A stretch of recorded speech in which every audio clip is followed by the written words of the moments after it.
こんにちは。1月24日水曜日12時のコマリンライブです。今日もよろしくお願いします。本日はおそらく今季最大の寒波が来ているそうで、日本中が寒いんじゃないかなって思っているんですが、皆様の地域はいかがでしょうか？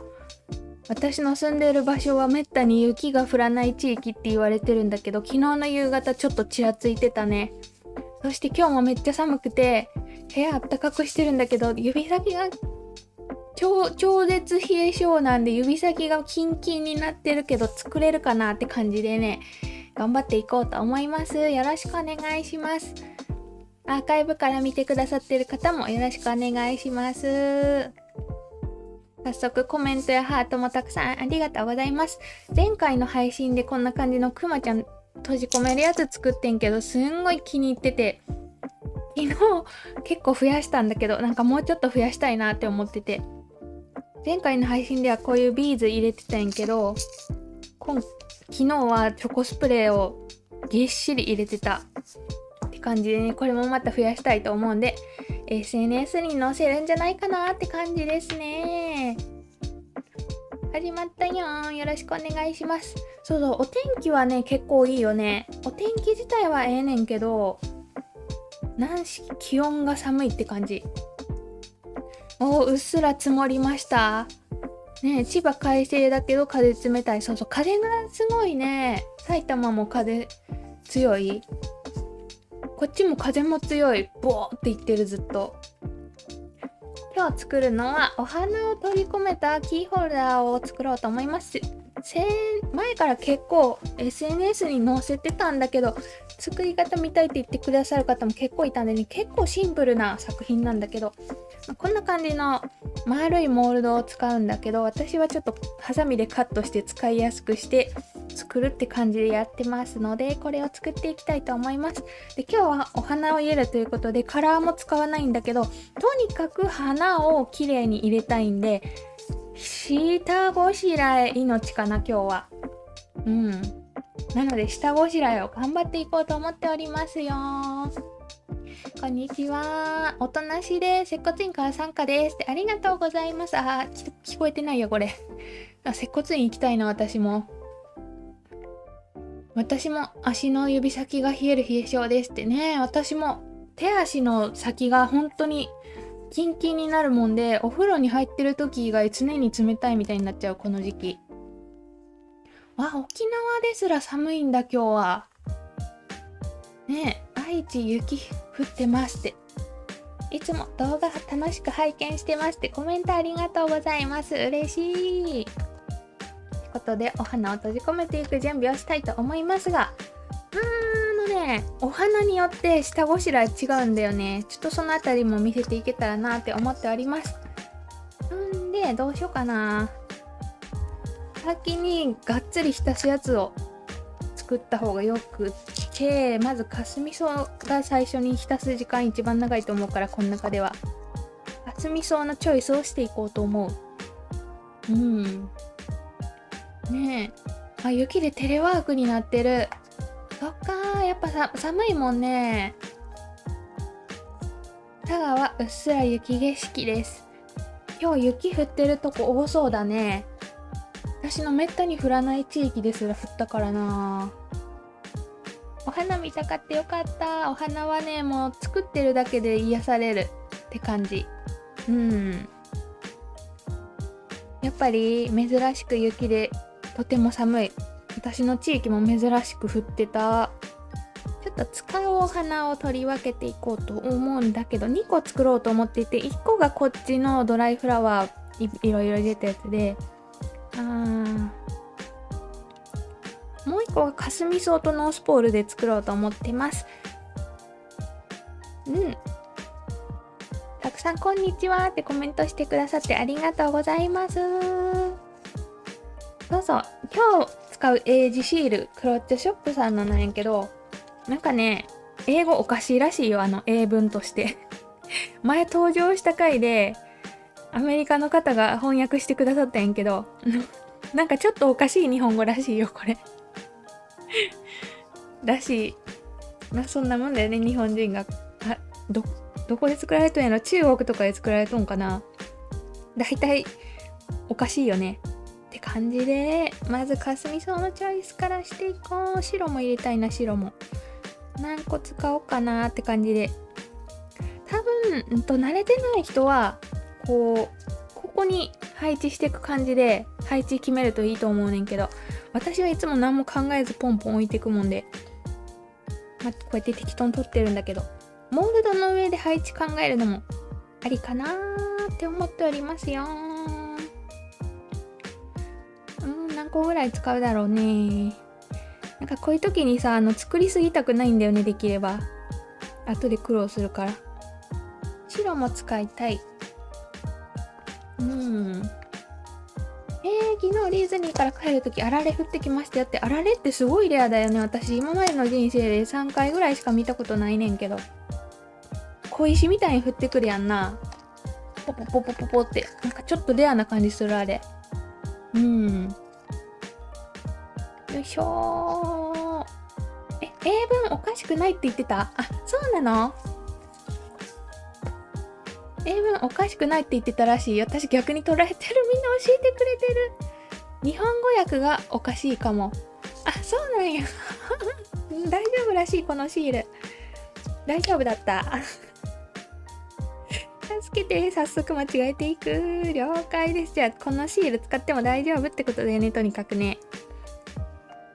白何個にしよう。4個ぐらいにして、こんなもんでいいかな。これとりあえず使うやつって感じかな。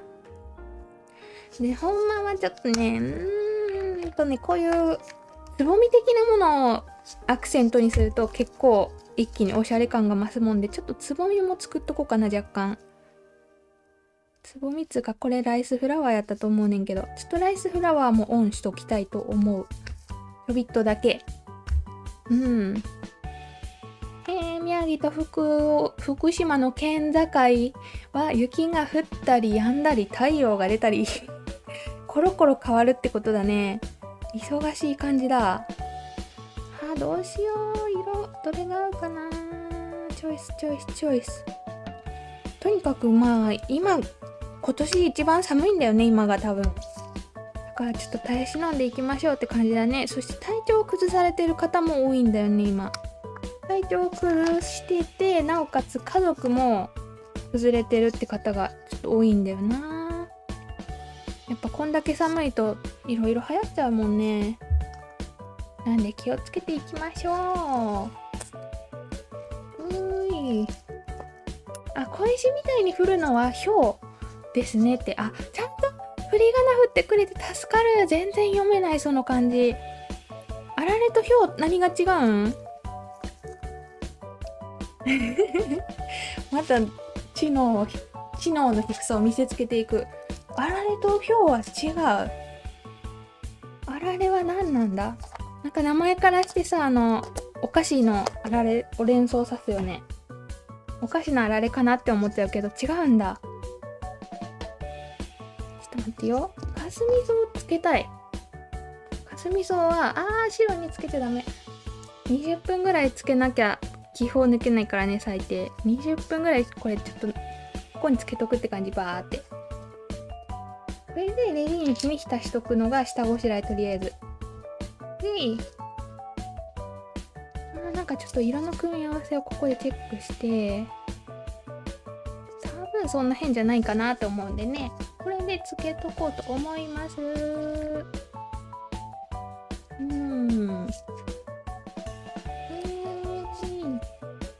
んにちは。ミスド用意してみますって羨ましい。私もこの前ミスドで盛り上がった回あったじゃん。みんな何のドーナツが好きかって。次の日に郵便局で行くついでにミスド行こう思ってんけど、近くにあったで雨降っちゃってさ、ちょっと急いで帰らなきゃってなって行けなかったんだよね、ミスドに。ミスド行きたいね。ありがとうございます。もう食べたくなってる。ミスド食べたい人続出してる、早速。ちょんとこれね、しっかり筆で浸しといて20分ぐらい置かなきゃ完全に抜けないかな。でそれ以上大きすぎるとホロホロになってくんで、かすみ草がちょっと20分前後って感じやな。で続きましてね、何を仕込むかっつうとね、こっちのお花のこの忘れ長さ、実は一回浸したやつを固めた状態で置いてあるんで、この状態で保管してるんだよね。レジン液に浸して出してクリアファイルの上で固めて、この状態で保管してるもんで、これはそのまま使えるんだけど、まずノースポールかな。ノースポールがマット的なものがない。何にも無理か。こんな感じで、だいたい黄色いとこからめちゃくちゃ気泡が発生するんで、これコーティング剤ね。コーティング剤、作家のためのレジンのコーティング剤、ここに塗っとく。これ結構私の配信いつも見てる人はね、何度か見たことある光景やと思うねんけど、真ん中から出るんで気泡が。黄色い部分だけじゃなくて黄色の周りも結構出てくるんで、ちょっとそこだけ塗っとくって感じかな。もう一個のやつも。わあ。今日は焼き人形持ってきましたね。私も今日はお菓子結構あるな。なんやろ、こんなんとか。まるでケーキなビスケットとか、セブンの一口クレープチョコとか、なんかいっぱいある。みんなのお腹を空かせていく染み込みチョコラスクとか、甘いもの勢ぞろいっていう現在。ちょっとお腹空いてきちゃうね。で、これもう一個もぬりぬりしておくと、真ん中だけ。まあこれ何もせずにレジンに入れると、ここの上に泡だらけになると思う。作ったことある人はわかると思うけど、ちっちゃい泡が硬化中に発生するんでね、それを防ぐために塗っております。で、本当はビオラの押し花とかあったらこの工程で一緒に真ん中塗るんやけど、今日押し花じゃなくてドライフラワーなんでね、ドライフラワーやとちょっと違うんだよね、下ごしらえが。これうっすら塗ったやつ硬化しておく。フォークで硬化しとく。そして残りのやつは液浸しで OK って感じ。液浸しってなんや。仕事の休憩時間に来ましたって、ありがとうございます。お仕事中に覗いてくれる方も多くて嬉しい。頑張ってください。そして今こんにちはって来てくれる方もありがとう。今日もまったり作っていこうと思います。すごいもう本当に外が寒いんでね、今日は体調崩されてる方も多いんで、ちょっと気をつけていきたいよね。これね、ちょっと浸すときコツがあって、上向きにした方がいいね。こっから気を出したいんで上向きに入れといて、このクッキー後で切ればいいか。上向きに入れたいって感じ。アリッサムも浸そう。アリッサムはね、上向きに置くと取り出すときに崩れやすいんで、これは下向きでいいや。なんか謎のルールがある。うわ、どうしよう。アリッサムピンクだけ使おう。で、この黄色も固めてあるんだよね、一回。飛んでっちゃった。この青い忘れなぐさと黄色の名前出てこい名前だ。ソリダコや、ソリダコ。ソリダコはね、もうレジンに浸して固めた後のやつが用意してあるんで、これこのままで大丈夫。こっちの人たち浸しとくって感じかな。小森さんはノーマルチョコ派、ホワイトチョコとかイチゴチョコはお好きじゃないですかって。私ね、とにかく甘ければ好きっていう人間なんで、ホワイトチョコもめちゃくちゃ好き。ホワイトチョコはただ食べ過ぎるとなんか甘すぎて疲れるんで、たまにしか食べないんだけど、ホワイトチョコはめちゃくちゃ好きで、いちごチョコは嫌い。まさかの嫌い。酸っぱいじゃん。ちょっと甘い、とにかくアホみたいに甘いのが好きなもんで、いちご系のスイーツが実は好きじゃなかったりする。甘いものなら何でもいいと思いきや、いちご系スイーツって甘くないじゃん。酸っぱいじゃん、ちょっと。やもんで実はあんま好きじゃなかったりする。ただ、ケーキの上に乗ってるいちごとかは好きなんだけど、ちょっと謎基準って感じ。こんな感じでお花を浸しといて、これでちょっと待ちたいと思うんですが、この間にモールドどうにかしていこっかなって感じですね。こんにちはっていっぱい来てくれてる。ありがとうございます。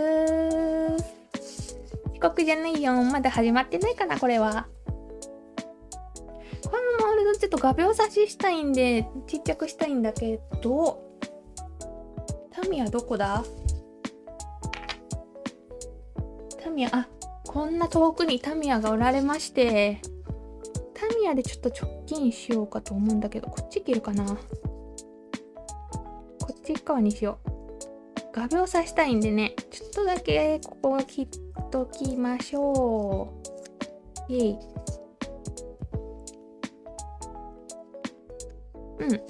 でね、ここに画鋲をぶっ刺しして作ろうと思っておりますよ。私の謎ルール難しいよね。娘がよく私にお菓子を作ってくれるんやけど、いちごジャム苦手って言ったら難しいって言われた。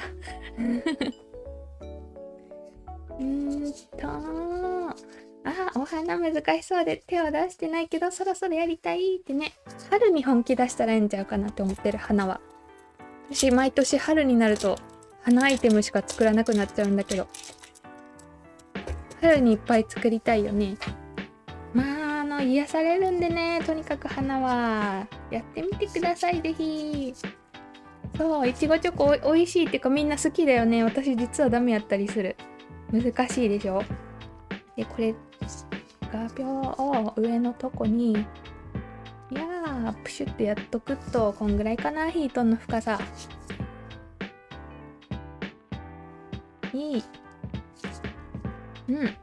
でちょっと待ってね、さっきのノースポールをもうちょっとしっかり固めたいんで、もう一回硬化して、コメント読ませてもらおうと。聞きながら、頑張ってコンビニ行ってきますって。何を買うんだろう。私最近コンビニだったらね、ローソンの唐揚げくんとか買っちゃうな、この時期。あと肉まん。どこのコンビニでも肉まん買っちゃう、肉まん。やっぱ冬食べたくなっちゃう。いちごスイーツ好きそうでしょ、見た目的に。あんま好きやないねん、実は。いちごミルクカラーのレジンとか作っとるねんけど、見た目は可愛いなって思うピンクだからね。チョコレート好きだけどチョコソース苦手は、そうなんだ。何の違いやろ。私さ、ユニバのホテルとか泊まった時に、チョコレートファウンテンがあって、朝のバイキングでチョコソースだけをコップに入れてスプーンで食べてた。お下品。そんなんしてた。ケーキのチョコ苦手。それね、結構効くっていうかね、なんやろな、生クリームケーキダメとかチョコケーキダメとか結構あらへん？以前町内会で幹事じゃない役員やった時に、クリスマス会やるからってみんなにアンケート取った時に、生クリームのケーキダメとかチョコのケーキダメって結構みんなあって、人好み分かれるんだなって思ってた。このね、半分にしたやつは半分ずっこ入れたいもんで、こうやってこっちはいけるかな。これはヒットしそうだな。こっちがちょっともうちょっと切らなきゃダメ。半分ずっこ入れたいやつをちょっと枠に合わせて、カットしとくって感じ。なんかおかしいな。なんだかおかしいぞと。こっちね、はまりそうだなって感じで OK かな。セブンのあんドーナツも美味しいよって。あんドーナツすごいカロリーやばそう。最近あんこ系もハマってるけどカロリーすんごいよね。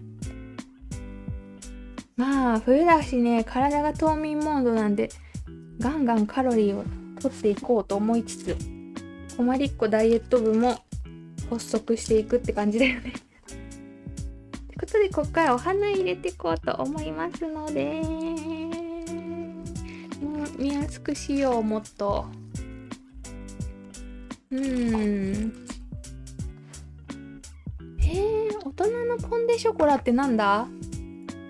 でもさ、基本的に大人のってついてるアイテムって苦いじゃん。ちょっとなんで私はあまり好まないんだけど、大人のってついてるやつちょっと高級っぽい味で美味しいやつとか高めのやつとかあるよね。結構大人のポン・デ・ショコラとはファミマの黒豚まんも名前が美味しそう。黒ってつく豚美味しそうだよね。黒豚なんか美味しそうだよね。私ファミマだけ唯一近くになくてね、なかなか行けないんだよね。さて、ここで浸したお花の様子を見ていきたいと思うんだけれども、もうかすみ草の方がサビキンが流されていく。かすみ草の方はだいぶ気泡が生まれてきてる。多分画面上でもちょっとごちゃごちゃしてるオーガンズには見えないレベルで気泡がいっぱい出てる。かすみ草もうちょっとキュッキュッとして気泡抜いときたいかな。ちょんちょんって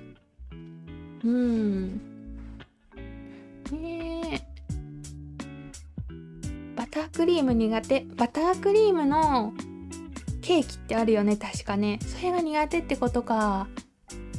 そういうのが苦手とか結構人によってねある。生クリーム苦手な人も多いねん、意外と。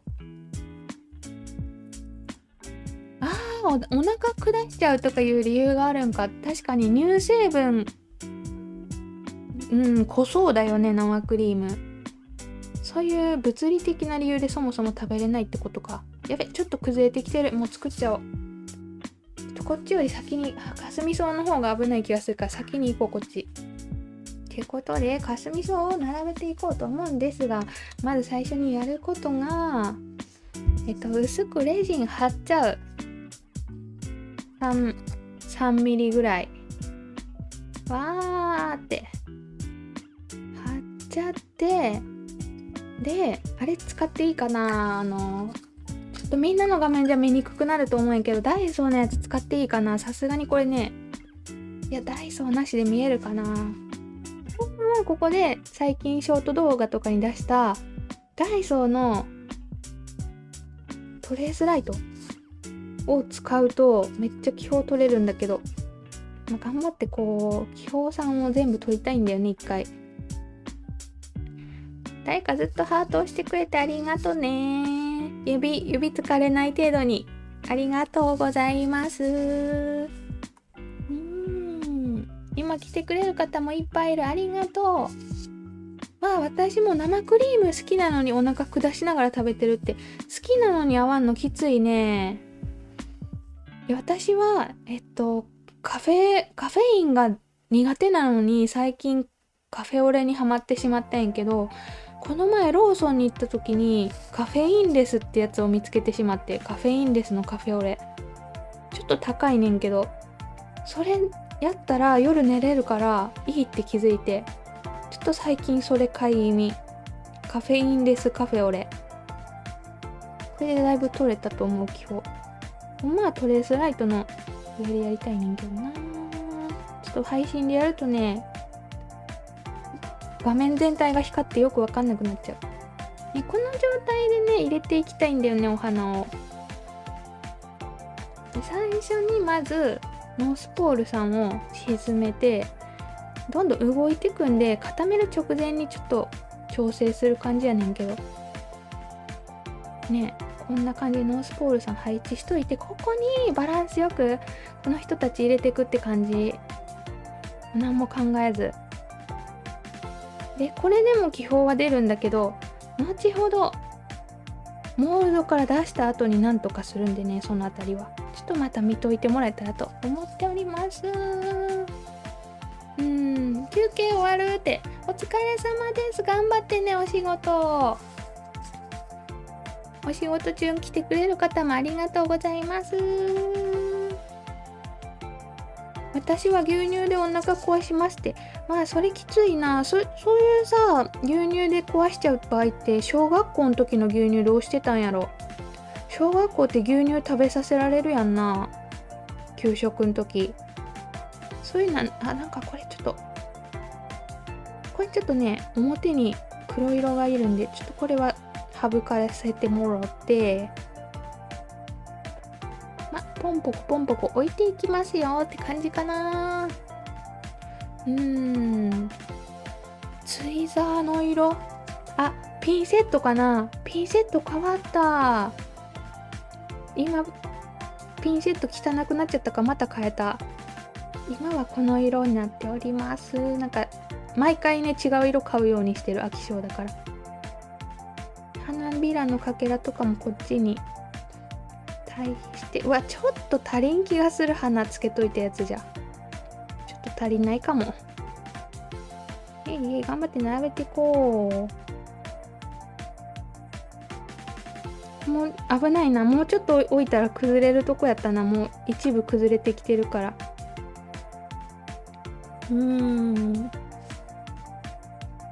ねえ、カフェイン入りでも寝れちゃうの羨ましい。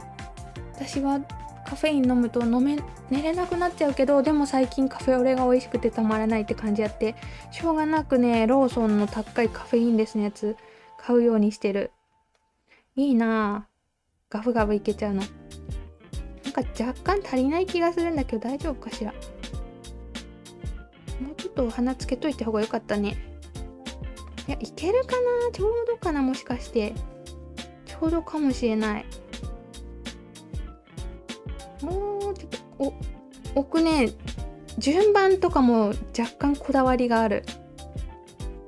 同じ色が隣接しないように気をつけてたりする。娘に新しいプリキュアの衣装を作りながら音だけ聞かせてくださいって。すごい、プリキュアの衣装を作ってるんや。私もちっちゃい頃娘に買ったな、プリキュアの衣装。店のやつやとね、なんかツルツルしてて量産型って感じで、手作りでたまに作ってる方すごいなって思う。プリキュアの衣装、今のプリキュアなんやろ。もうついてけんくなったな。最初の方すんごい詳しかったんけど、子供がちっちゃい頃プリキュアに。もう1個足りない。1個足りなかった。ちょっと1個緊急で白いカスミソを無理やり入れるか。いや、このバランスでもいいか。こっちの真ん中へこませればそんなバランスおかしくないか。いける気がする。で、つぼみさんをちょっと仕事させたいわけで、つぼみさん。ライスフラワーさんかな。ライスフラワーさんにちょっと仕事してもらって、アクセントにね。アクセントと、ちょっと動いてくるんで、ちょこちょこ戻しながら、ライスフラワーさんをポコポコ置いて、これどこに置くかなっていうのも結構ね、難しかったりするんだけど、適当かな。だいぶノースポールさん動いてくるから、固める前に気をつけよう。こうかな。なんか隙間になってるとこに置く感じ、とりあえず。こんな感じ、とりあえず。これでね、終わった。なんかこんな感じでいつも何も考えずに置いていくって状態かな。で、花びらが出てくるので取り除いて、ほんまやったらここでトレースライトもう一回かけて気泡取るねんけど、今日はいいでしょって感じで。ちいかわのチョコレートケーキをリクエストされたので、週末に頑張って作りますって。すごーい。私昔ね、自分でケーキ作ってた時代は結構そういうさ、チョコでキャラ描くとかやってたな。今もうレジンばっかりでやらんくなったけどね。そういうのもいいよね。ちいかわのチョコケーキ何のキャラ推しやろう。私はうさぎ一択なんやけど、私の次女はねモモンガ大好きなんだけど、モモンガのキャラグッズがあんまないんだよね、モモンガって。なんでなかなかないけど、私うさぎの T シャツとか着てる。これで多分気泡もだいぶ取れて固めようかと思う。ノースポールだけちょっと端っこまで寄せて、でちょっとフレームについてるやつたちも取って、今日はもうサビキンごと固めたろうと思う。この趣味ヒサロ通いの人たちも巻き込んで。ちなみにこれ固めるとき気泡出るからね、普通に出るんだけど、その後になんとかしていくんでね。可能やったらここで10分ぐらい最強放置するともうちょっと気泡出せるんだけどね。これで一回固めようかと思いますよ。いけー。大丈夫かな。ちょっとノースポールさんの移動だけ心配で、ちょっとちょいちょいいじっとこう。多分大丈夫だな。このまま固めますよ。コメントもたくさんありがとうございます。洗い物しながら見てくれてありがとう。牛乳は体質的に合わん人もいるんや、日本人。なんかそんな感じするな。私の年代は無理やり飲まされてお腹ピーピーで午後の授業出られなくて担任に謝られた。だよね、昔ってさ無理やり飲ますよね。給食も無理やり食べさせてきたよね。私本当に好き嫌いめちゃくちゃ多かったもんで、昔。今はまだ食べれるようになってんけど、毎日給食残す子は昼休み終わるまで机に座ってなきゃダメだったんだよね。食べきらなかったら。毎日昼休みずっと給食の前で給食机に並べて座ってる子だった。意地でも食べなかったから。私の小学校時代の昼休みはずっと給食の前で終わった。今はなんかそんなことはしないやろうけど、昔って結構無理やりさせてきたよね。そしてこんちばんはですって、いらっしゃい、ありがとう。今日もたくさんコメントありがとうございます。どうしようかな。今1分固めたんかな。早速この裏面に気泡出てるんだけど、これ後でなんとかするんでね。でここでもう2層目バー流して最強放置するんで、ちょっとまたそこでコメント読んでいきたいと思っております。バー流すもん、バーってちょっと少なめに流して、流しすぎるとバリできるんでね、少なめに流して様子を見て足すみたいな。でちょうどぴったり量入れるとバチコリかなーって感じですね。ほんと簡単っていうか、手順自体はねシンプルなんだよね。どっちかというと花の色とか配置のバランスゲーかなって思ってる、この作品は。このフレームの辺についてるやつ取ってちょっとこのまま放置したいかな。これも取って、みんながちいかわのコメントしてるから読みたい。ちょっと待って、ちいかわ読みたい。ちいかわ、今日手袋間違えてさ、こっちに書いてた。今日お花くまちゃんお花持ってる。なんかポンデリングに見えるね。お花持たしたつもりなんだけど、ポンデリング持ってるみたいになってる。私もうさぎも推しね。私は8割です。8割ちゃんも人気だよね。可愛いもんね。みんな書いてくれてる。栗まんじゅう推しってレアキャラじゃない？栗まんじゅうって結構ね。でも栗まんじゅう好きな人もいる。他にもモモンガと栗まんじゅう先輩。8割しかわからない8割好きだよね。私はさ、いつも朝なんかのニュースで朝流れてるんだよね、アニメのちいかわが。それをちょこちょこ見るだけでそんな詳しくないねんけど、あとは公式 X で漫画読んでるぐらい。そんなに詳しくないねんけど、なんかすごい人気だよね今。レジンでさ、猫シェイカーを8割にしてる人とかよく見かけるな。で、こうやってね、置いとくと浮いてくるんで、わーって。気泡取りつつ、もうちょっと置きたいんだよね。目に見える気泡が表にこっちにあるんで、後でね、穴ぶち開けるって感じかな。ひどい時は5時間まで残されてる子いた。すごい。5時間目までってどんだけ食べさせたいんだよな。意地でも食べない。そうそう、本当に私もう絶対食べないって思ってて。なんやろ、味覚ってやっぱ人によってちゃうやん。私結構味覚過敏やって子供の頃。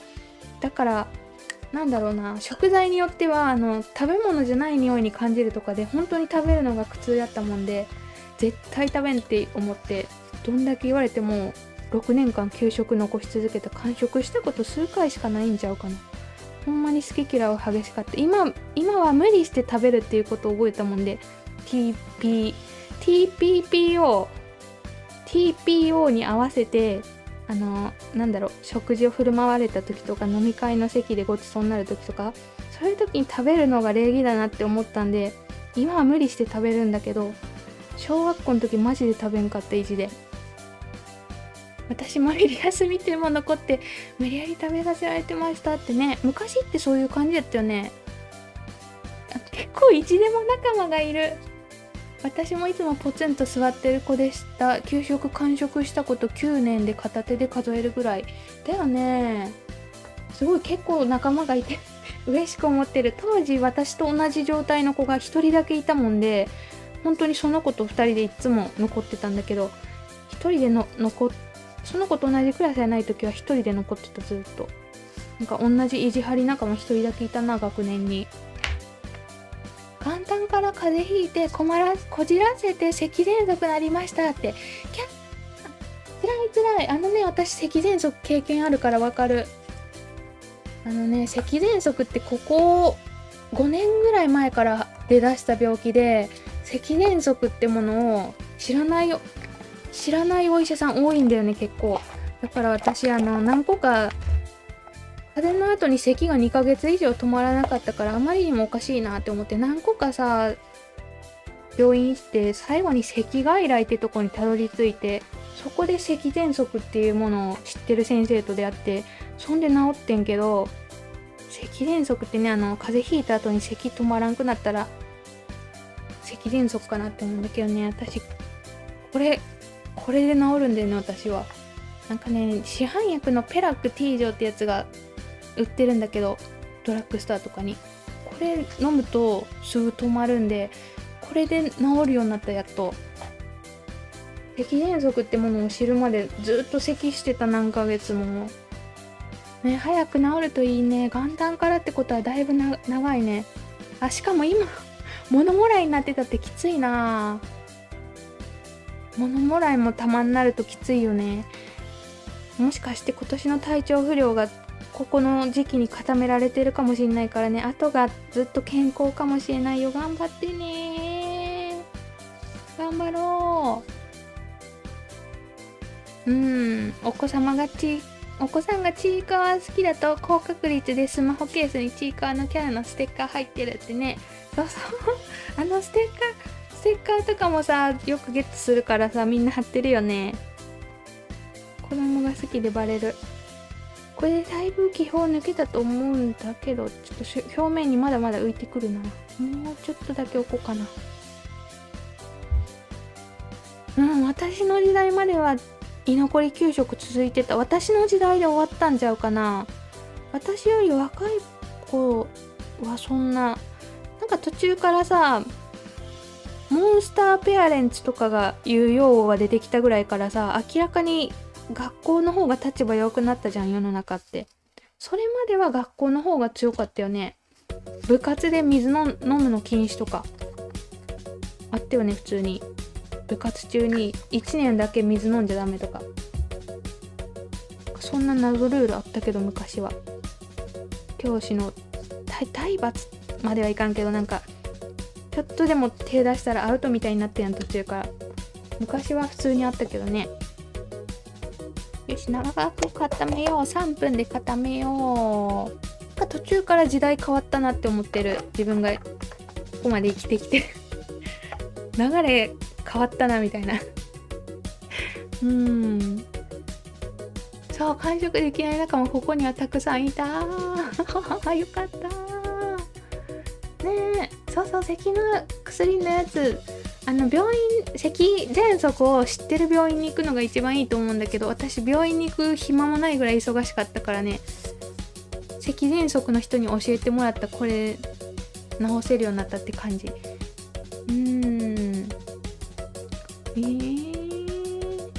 セブンは近くにあるけど店長の奥さんが最悪ですって。なんやろ、気になる。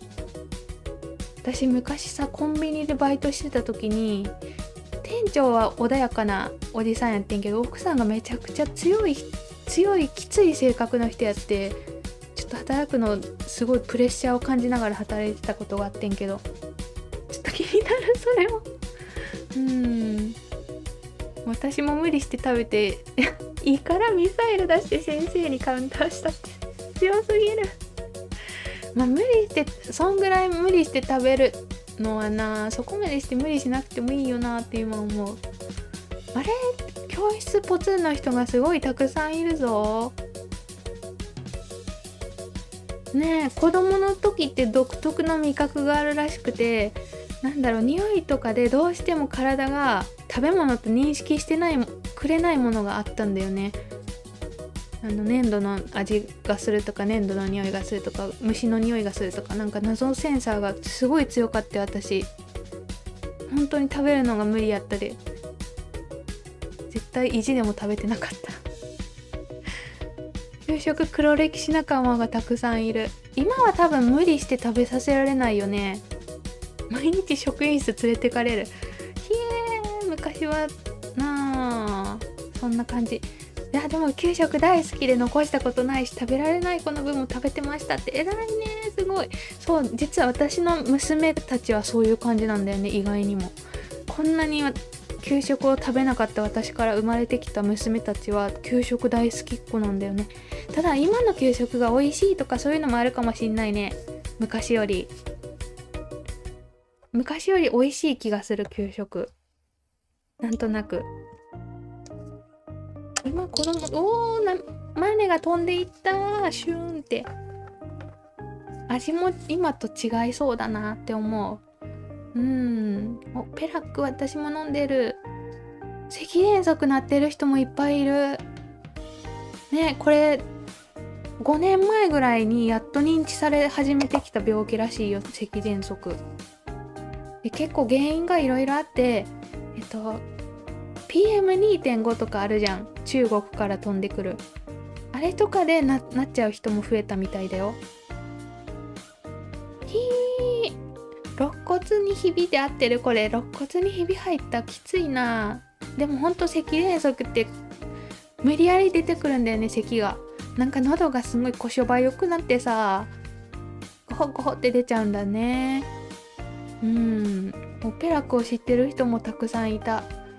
そういうのもたまにはね、頼っていくといいよね。病院行けるんやったら病院の方が安いからな、お薬が。そう、昔ね、叩かれたし、廊下にも立たされたって。廊下に立たすのも今やったら死んのかな、今の時代やったら。ゆとり教育あたり、そうそう、ゆとり教育という言葉も途中から生まれてきたね。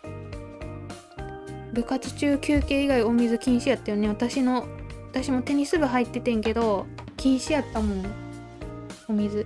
いやね、私の場合は上下関係がえぐかったもんで、1年生だけ水飲むの禁止とかそんなんやった気がする。すんごい上下関係厳しかった、私んとこ。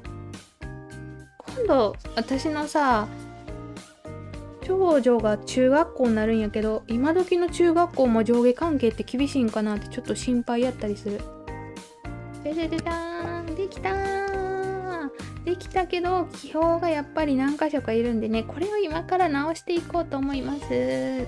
目立つのは1、2、3、4。いや結構できちゃったね、やっぱ最強放置しなかったから。5箇所ぐらい穴開けるかなって思う今から。ちょっとね、していくとこもお見せしたいと思います。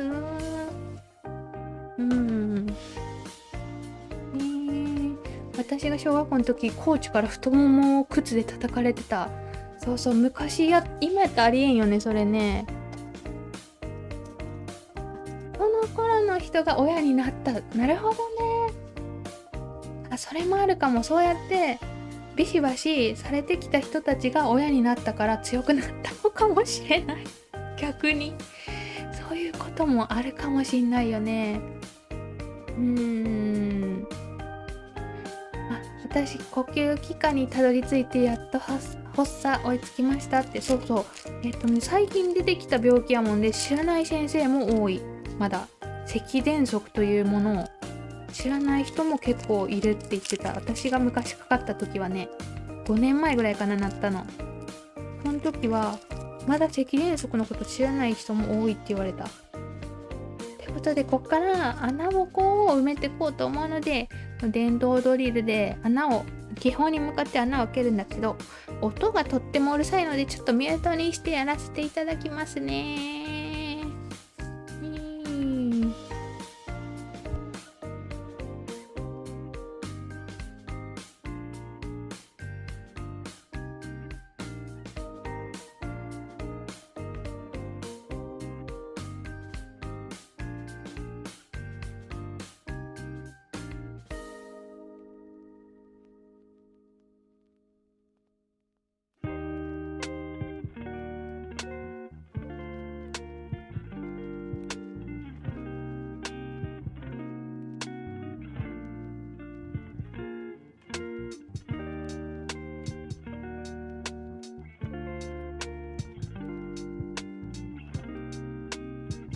なんか よく見たらめっちゃあった穴。9個ぐらいあったわ、穴が。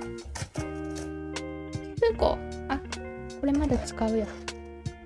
9個の穴ぼこが発生していたので、9箇所に開けましたので、まだまだこれモードから外した後の方が大変なんでね、ここから頑張っていこうかと思っております。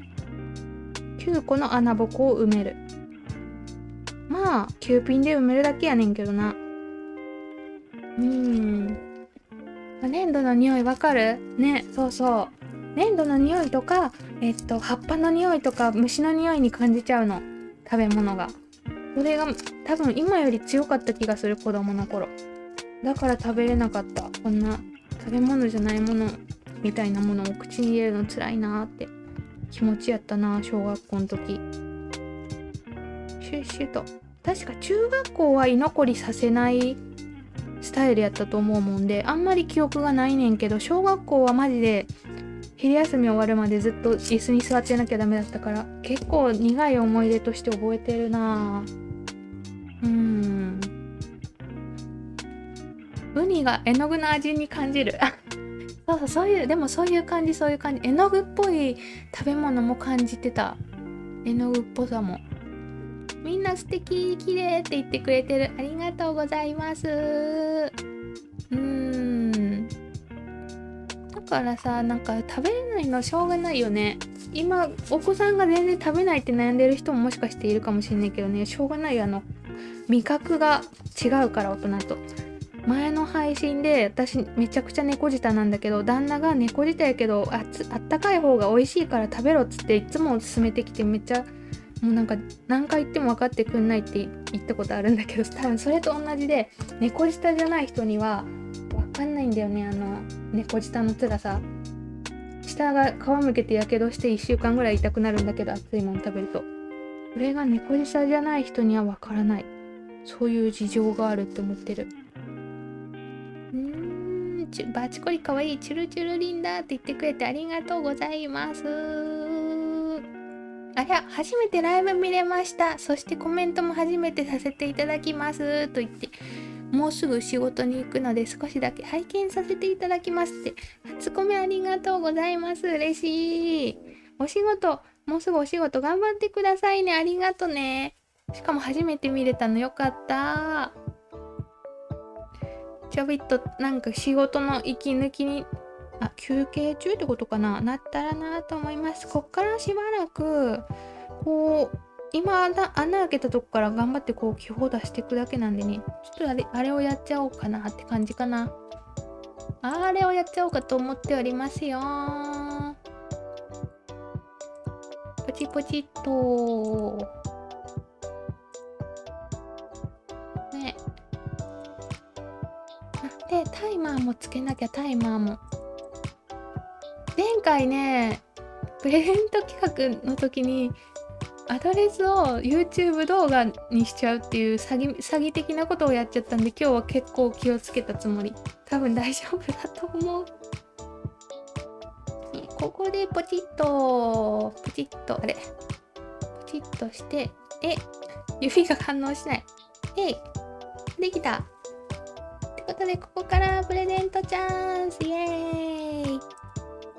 本日のプレゼントチャンス、ここから10分間行いますので、ライブをリアルタイムで見ている方はぜひご参加ください。ただいまチャンネル動画の概要欄にプレゼントに応募できるアドレスが貼り付けられましたので、お手数ですが一回動画をバツで閉じてもらって、もう一回開くと多分新しい概要欄になってると思うんでね、そこからお名前とメールアドレスを入力してご応募ください。抽選で1名様に私が考えたデザインのレジンボトルちっちゃいの1本と私の作品をお送りさせていただきますので、ぜひご応募ください。今日は多分何も失敗してないと思うから、ペナないよね。今日は多分1名様だと思う。前回失敗っていうか何してんっけ。前回詐欺したんで2名様当選になったよね。ね、春っぽくて可愛いよね。春になったらこういうのいっぱい作りたいなって思ってる。雪で学校が臨時休校になり、レジンやりたい小3の孫と一緒に見てまして。結構降ってるってことかな。去年ね、私の地域めったに雪降らないんだけど、そこでも去年は確か雪が結構降って休みになったことがあったんだよね。危ないもんね、滑るから。そして小3の息子くんと見てくれてありがとう。レジンできるかな、どうかな。私は厳しくされてよかったと思うね。今の子たちが逆に緩いせいで攻撃的な子が増えちゃってるからさ、いい塩梅が良かったよね、きっと本当は。なんかちょっと厳しいぐらいの方が良かったんだろうなって思う。今のゆとり世代なのか、今のは悟り世代やっけ。なんかゆとり世代のさらに上のやつあるよね。悟り世代やっけ。今の子たちを見てると若干厳しくするのも大事だろうなって思う。なんかね、私が育児の掲示板みたいなやつ読んでた時は、叱らない親が増えてるみたいなやつも問題になってたけどね。今子供が悪いことしても叱らない親みたいな、そういう叱らない先生、叱らない親が増えてるせいで、なんかちょっと過激な子供が増えちゃってるなーって。なんか結構さ、人生も長くなってくるじゃん。長くなってくるじゃんってなんだ。生きてて長くなってくるといろんな時代見てるじゃん。そういうの見ると時代の移り変わりを感じるよね。たこ焼きは20分放置、そんぐらいはしたいね。たこ焼き私いつもね、全部半分に割ってから食べれねんけど、ちょっとお下品ねんけど、たこ焼きはマジでそのままいったら死んじゃう。ベロ中の皮がめくれて2週間ぐらい何も食べれなくなっちゃうと思う。うちの息子も学校には給食を食べに行ってるような感じです。おかわりじゃんけんに命かけてるってねえ、すごい。そう、おかわりじゃんけんとかも参加してるらしくてね。でもそんぐらいやったらいいよね。苦痛じゃなかったら。自分が給食時間苦痛やったで、そうやって楽しく食べれてるのはいいことだなって思う。今自分の子たちが。でもし食べれてない子がいるとしても、それはしょうがないよって言える。自分がそうやったから味覚が大人と違うから、それはしょうがないっしょって思う。いつもアーカイブ見させていただいてありまして、そっか、アーカイブ見ててくれて初ライブやったんや。嬉しい、ありがとうございます。これね、さっき穴ぼこ開けたところにレジに乗せてあって、で一生懸命9ピンで空気抜いてってるって感じかな今ね。多分ひたすらこの作業10分ぐらいやるんちゃうかなってことで、現在加工させていただいておりますよ。そうそう。高評価ボタンもポチリってありがとう。高評価ボタン、グッドボタンも押していただけると励みになりますよ。ね、悟り世代、Z 世代。そうそう、Z 世代も聞いたことある。何が Z なのかよくわかんないね。ゆとり世代まではなんとなくわかるねんけど、その後がちょっといまいちよくわかんないな。お花の可愛いって嬉しい。ありがとうございます。今頑張って気泡をなくしておりますよ。おー、初コメさんが来てくださってるよー。どこやろね、たくさんコメントありがとうございます。そう、ペナルティなしだった今日はね。ぐるぐるしてます今、ぐるぐるぐると。初コメントありがとうございますってね、コメントしてくれる方もありがとうございます。そっか、もっと上だ、もっと上。こんにちは、初コメです。よろしくお願いしますって。嬉しい。今日も可愛いですねって。なんか嬉しい。イケメンに今日も可愛いよって言われた気持ちになった今。ありがとうございます。誰かハートもいっぱい押してくれてありがとう。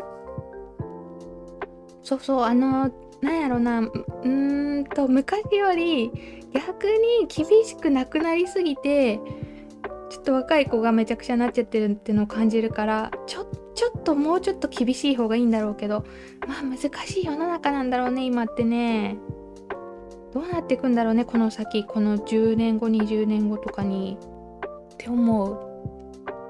あれ、ペレントの URL 出てきません。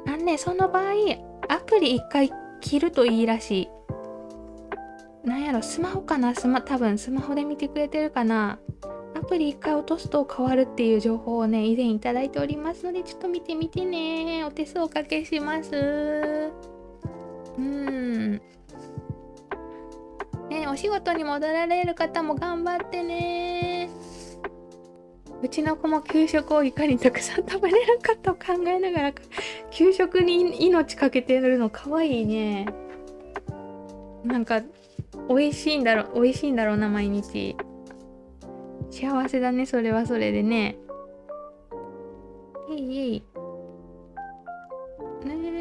あれ、どこ抜いたか忘れちゃったな。いろいろ頑張ってるからもうちょっとアップの方がいいかな。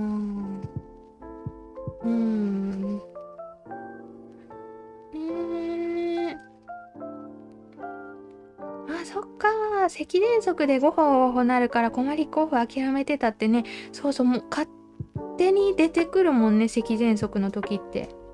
なんかさ、お仕事中とかでさ、みんなの迷惑になるから出しちゃダメだって思えば思うほど咳出てくるんだよね。あれ不思議なことに。私も3ヶ月止まらんかった時はさすがにきつかったな。うちは今体操教室の先生がふざけてる子を全く叱らなくて困っておりますって。そういうのもあるよね。私の妹が2人保育園と小学生に行ってる子2人おるねんけど、小学校の担任の先生がマジで怒らん先生やったらしくて、学級崩壊しちゃって、みんなふざけまくってやりたい放題で途中で先生辞めてって変わるみたいな、なんかそんなこと起きててよ。怒らなさすぎるのも問題だよね。みんな調子に乗っちゃうから。小3で学級崩壊だよ。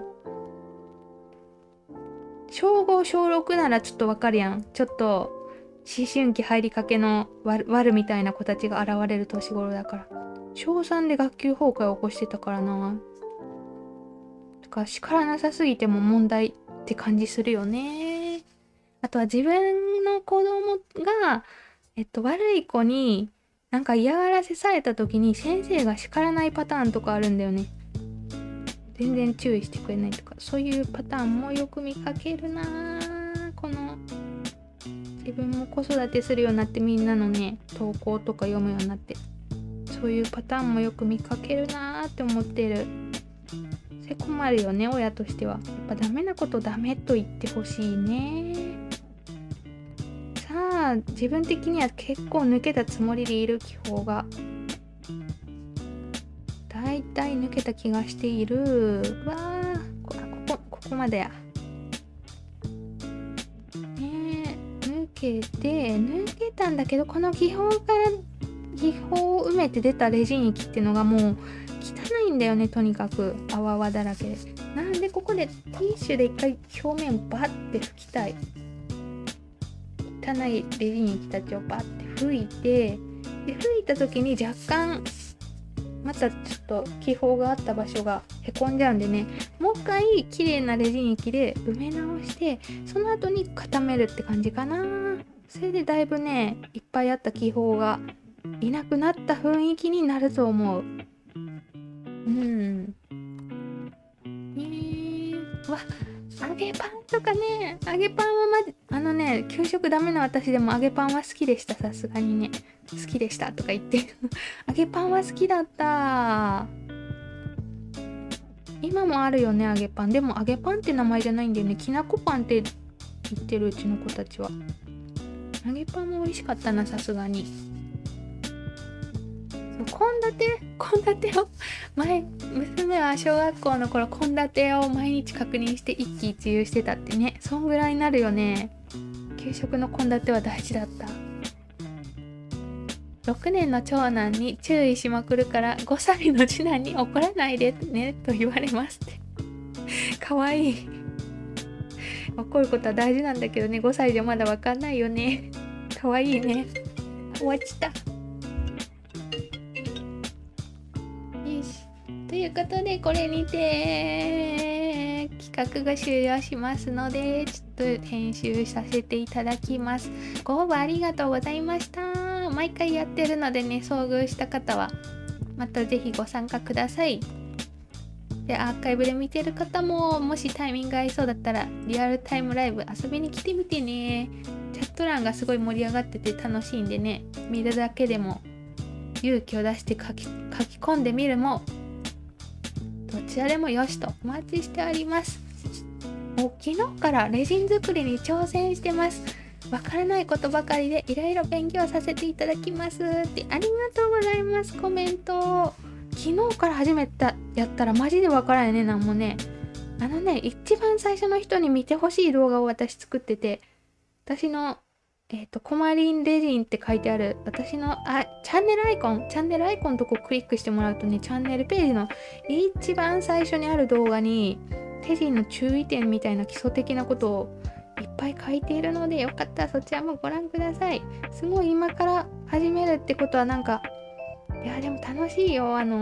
どんどん上手くなっていくからね、ぜひ楽しみましょう。レジンをこれ基本抜けたつもりなんで固めようと思ってるんだけど、だいたいいけたかな。ほぼ抜けたと思う。これで一回固めようと思います。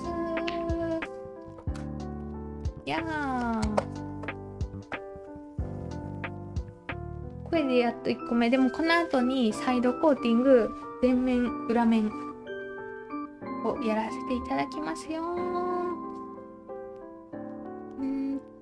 そうそう、学級崩壊あった。先生も辞めてて、でそのクラスはもう強くなりすぎちゃって、子供たちが団結して悪い子たちで 3回先生変わってたからね。次に入った先生も辞めてた。ちょっと怖いなーって思った。一番学級崩壊起こりやすいのは小1なんだ。幼稚園とのギャップで。そっか、じゃあ1年生の先生って結構大事なんだね。私毎回さ、子供たちの先生が毎年変わるやん。プレゼント企画の帯消してない。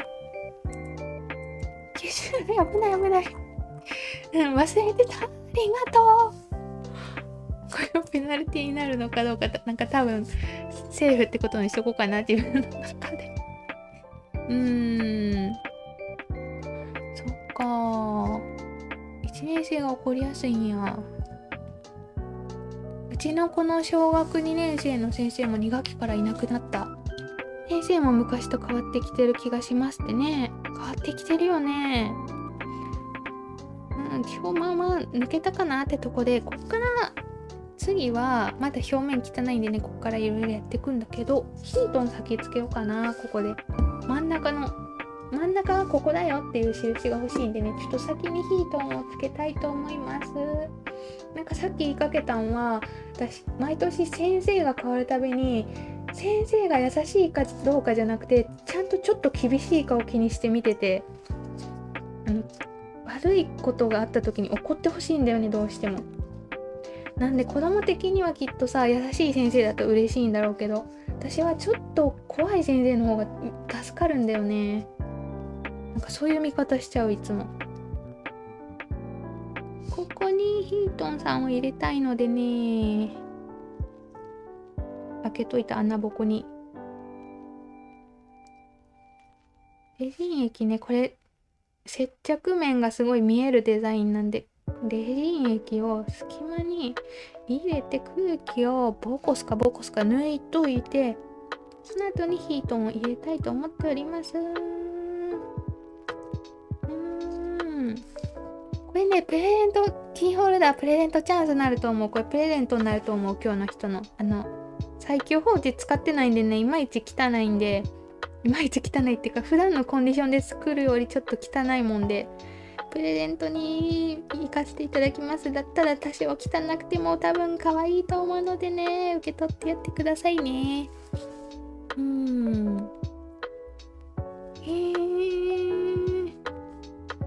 揚げパン私も好き。最近ミニロールパンを買って子供の朝ごはんに作ってる。自分で作るのすごい。絶対作りたて美味しいよね、揚げパン。そっか、自分で作るという手もあるんか。なんか私パン屋さんで買うものっていう認識があったけど、作れるよね、よく考えたら。きな粉とか粉砂糖をかけるってことか、揚げて自分で。ヒートンをぐるぐるっと入れてと、手袋がでかくて入らない。こんにちは、はじめましてってコメントしてくれてる。ありがとうございます。はじめまして。初コメント嬉しい。よろしくお願いしますね。我が家では怒らないでと言ってきたら、怒ってるんじゃなくて叱ってるよと伝えてます。そうだよね。悪いことを してるから言ってるんだよね、こっち的にはね。そこの認識を間違えないでって感じだけどね。なかなかそれを伝えるのが難しかったりする。揚げパン食べたことない民結構いるんだよね。そうそう、給食に揚げパンで出ない地域もあったんだよね、昔。給食会で給食の話ばっかしてた会の時に。揚げパンを食べたことない人も結構いたりする、ね。これで真ん中が分かりやすくなったんで、この後やることはね、シール貼りをします。シール貼り。どれ貼ろうかな。もうちょうどいい大きさのやつが3個しかない。このよくわからんウィッシングユーのやつと、バースデーと、バースデーが残っちゃうね、やっぱ。ちょっとバースデーじゃない人に当たっても当たったら申し訳ないけど、これ使っていいかな。さすがに全部使っていきたいから。バースデーハグ、バースデーフルオブライフ May your birthday be brilliantブリントチェリやめとこうか。知識の弱さを見せつけていくだけやでやめよう。シール貼る前にレジン液を塗りたい。レジン液塗っとくとね、シール動かせるようになるんでね。ここにレジン液を塗ってもろて、うっすら。その後シール貼ろうと思います。今日も美味しそうな話してる。そうそう、給食の話とか、なんか今の時代の教育大丈夫かなみたいな話になってるよね、今日。サンマルクのフレンチトースト美味しそう。プレゼント初めて申し込みできた。よかった。ありがとうございます。ご参加くださって。前回の給食会でもソフト麺大人気だったよね。ソフト麺美味しいって。あれ美味しかったよね。メイミルクも人気やってお前の回でね。あと牛乳が地域によって何牛乳っていうのがね、酪農牛乳とかいろんな牛乳の名前出てきたよね前回。ミルメイク人気っぽいよね。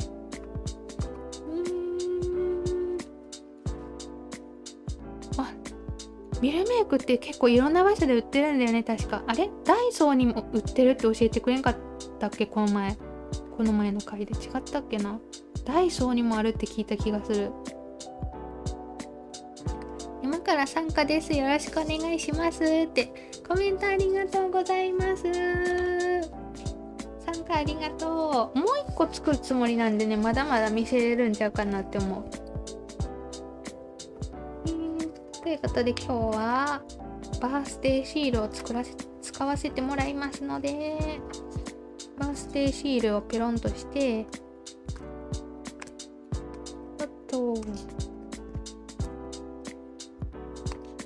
シールめくれた。これにレジン塗ったとこにペポンって、待って、ホコリがいる。もうやっぱり現れるね、ホコリって。ここにいるホコリ。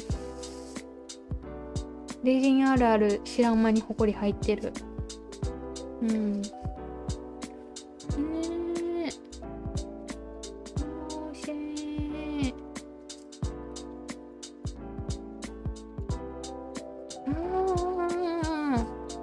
ストレートで教師になってると学校しか知らないので保護者に対応できる人が少ない。なるほど。社会人経由中途教員の方が叱り方とかうまい。そういうのがあるんか。どれだけ世界を見てきたかみたいなね、そういうことだよね。社会を見てるかどうか。ちょっと待ってね、まっすぐにしたいんで、ちょっと自分の方向けてやんね。ここはまっすぐにつけたい。まっすぐにつけないとキモいことになる。でちゃんとね、空気が入らないようにキュッキュッとシールを押しておいて、これまっすぐちゃうかな。今ちょっとシールの隙間から出た気泡も取っといて、まっすぐな気がする。まっすぐな気がする。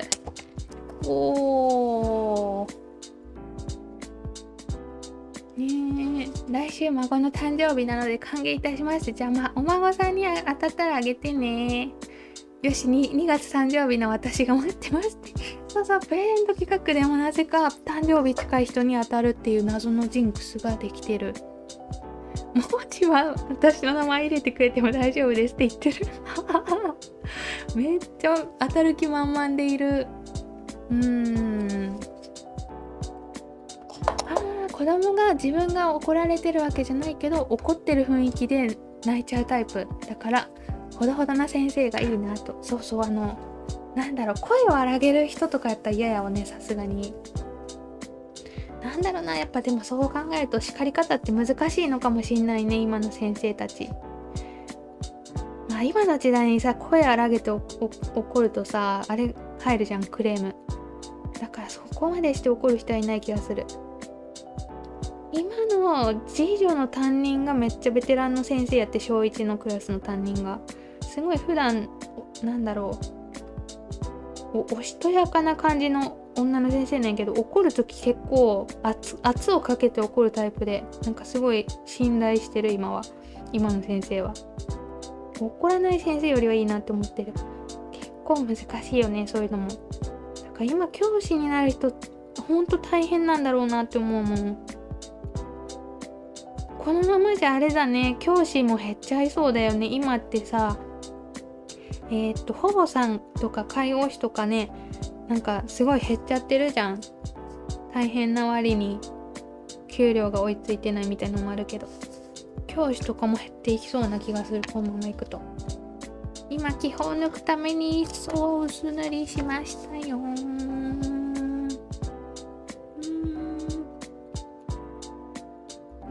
たくさんコメントもありがとうございます。ライブ遅れてしまったーって。いらっしゃい。大丈夫。ありがとうございます。途中から来てくれて嬉しい。そっか。ね、教員減るよね、そりゃ。だって怒らんくても、怒らんかったら学級崩壊するし、怒ったら保護者が文句言うからね。大変だと思う、本当に。叱るときは叱る、遊ぶときは遊ぶでメリハリある。メリハリ大事だと思う。そうだよね。だから私もしさ、その教師的な立場をやれって言われたらやれる自信ないもん。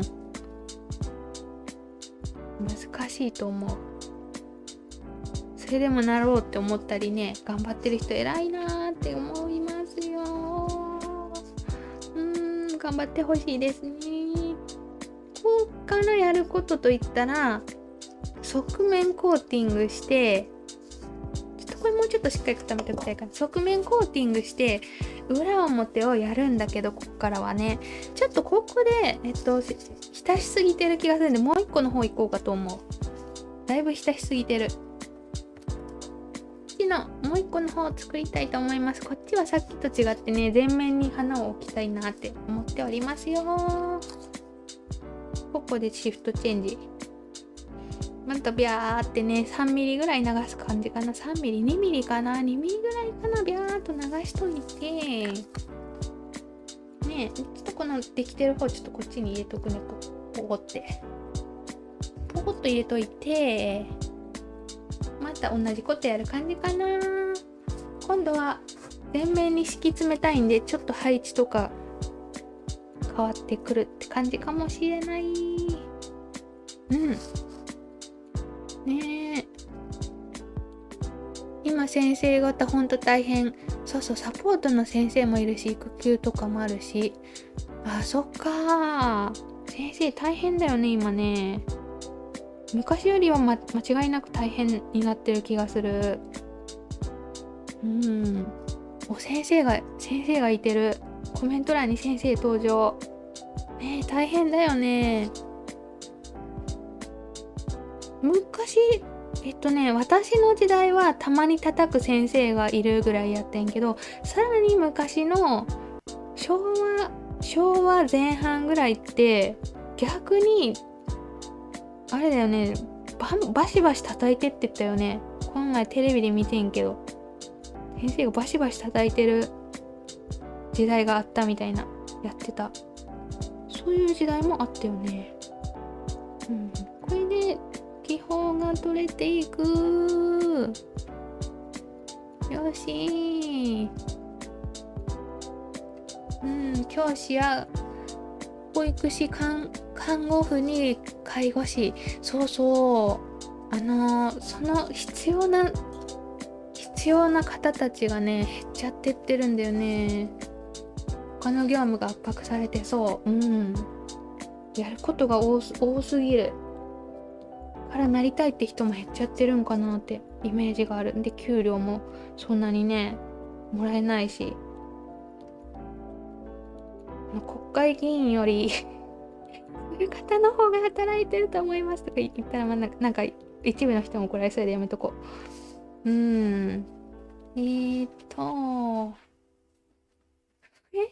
昔は宿題忘れたらケツバットやばすぎる。ケツバットなんて言われたら私笑ってはいけないしか思い浮かばない。やばい、ビオラ壊れてる。やばい、つけすぎちゃった。壊れるビオラ、危ない。壊れていく。ちょっと浸しすぎちゃったね。無理やり合体させて使う感じで。ビオラ壊れていた。ちょっと浸しすぎ問題。よし、頑張ってお花入れていこうと思います。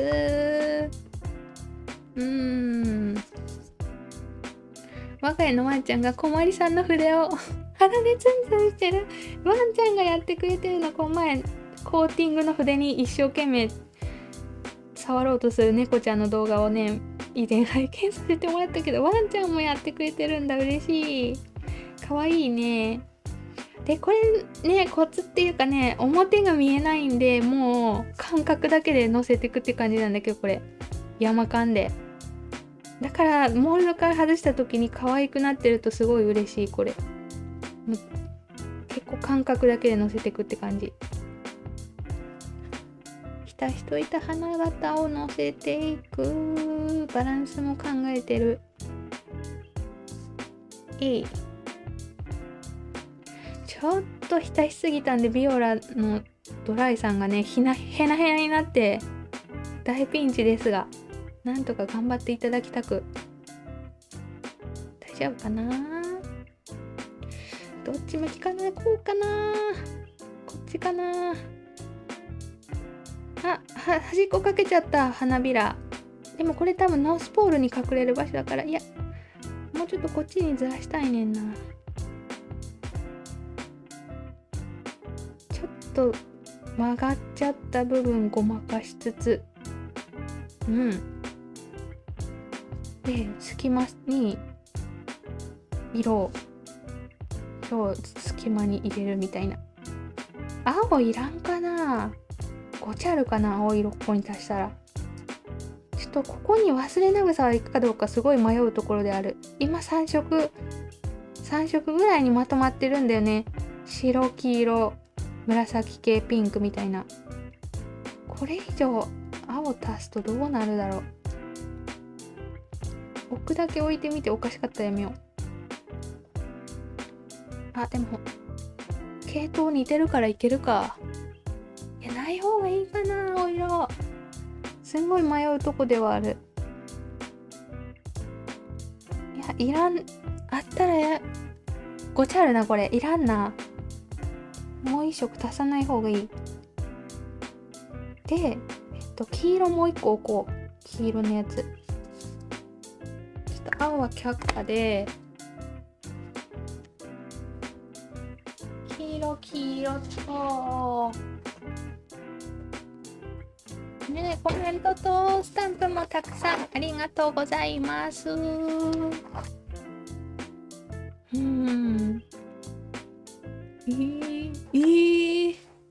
教室にタバコの吸い殻落ちてると全員市内でお尻叩かれましたって。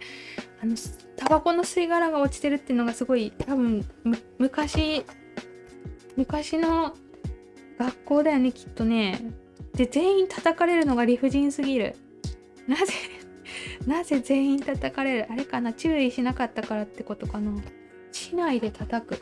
でも私が見たテレビそういう感じやった。みんなボコスカにされてた。ガキツカね、私好きやってんけど終わっちゃったよね。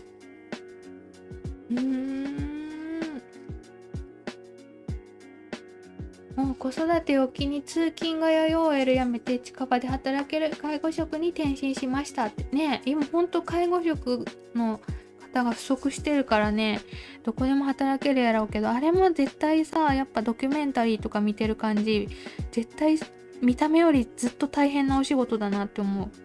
だからすごい尊敬する。ちゃんとその職を頑張ってね働いてくれてる方を尊敬してる。本当に。ちょっと待ってね、明らかに浮いちゃってるアリスさんもカットしたい。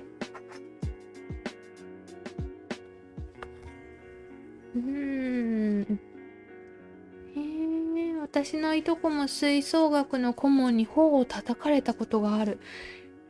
頬を叩くってなんか嫌だね。それはなんだろう、市内で叩くとかバットで叩くも嫌だけど、手で叩かれるとすごいなんだろうな、暴力感が強く感じてしまう。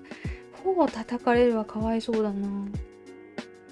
どっちもどっちやけどねえ、そんなこともあるんや。ちょっと今ね、アリッサムさんをなんだろうな、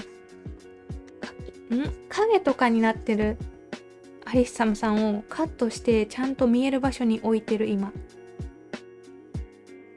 こんなもんかなって今思ってるんやけど、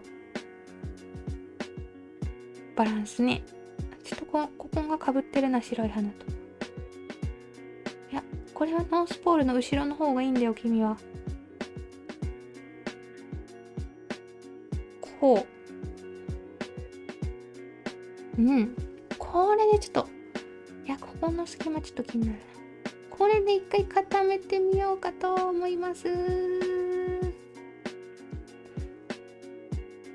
最終バランスをしっかり見て、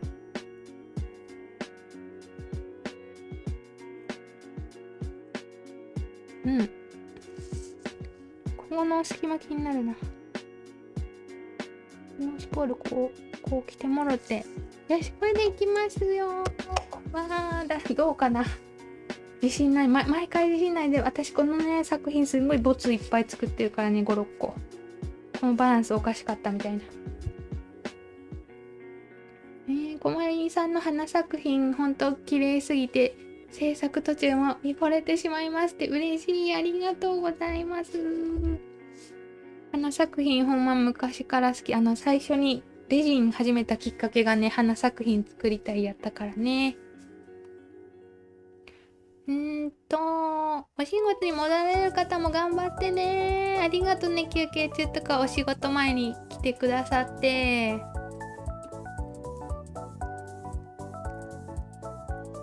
お花畑配置難しいよね。うまくできてるかな。今作ったやつもいまいち自信はない。出してみないとわからないって感じかな。私は小学生の頃、先生が教壇でタバコ吸ってましたってね。でもそれが昔普通だったんだよね。今じゃ考えれんけどね。すごい時代だよね。そしてここでアリッサムのクッキー様たちを一回カットさせてもらって、やべ、空気入っちゃったね。カットさせてもらって、はみ出してるものたちをモールドの高さからここにもう一回ね流して、でまた最強放置って感じかな。いやー、表から見たらどうだろうな。わかんないや。とにかくいっぱい流す。いけー。隙間空いちゃったな。隙間空いちゃったとこにレジン液流れてった。なんだっけな、アリッサムの茎切るときにね、隙間を開けてしまったんだけれども、これ後からね、側面と表裏面をコーティングするんでね、ここでなんかなる分にはあんまり関係ないかなって感じかな。いい。これちょっと放置して気泡出てくるの待ちたいと思います。こっちも入ったよね。ここにめっちゃ気泡入っちゃってるんだよね。これなんとかしたいかな、さすがに。ちょっと広げて液流して出す。に入ってるんだよね。多分これで大丈夫かな。このままちょっと放置して気泡を出したいと思いますので、全然読めてないコメント欄を読みたい。べちゃべちゃやべちゃべちゃやもう。よいしょと。私の担任は忘れ物したら顔のサイズくらいの大きなしゃもじを持ってきて、みんなの前でお尻を叩く先生。小3でなんだろう、体罰用のしゃもじが用意されてたんだ。小3でそれはなんやろな、忘れられないよね、そんなことちっちゃい頃にされたらね。今やったらもう逮捕されてしまうかもしれない、今そんなことしたら。そっかー、昔とやっぱ全然違うね。みんななんだろう、そういう子供時代の苦い思い出みたいのもみんな書いてくれてる。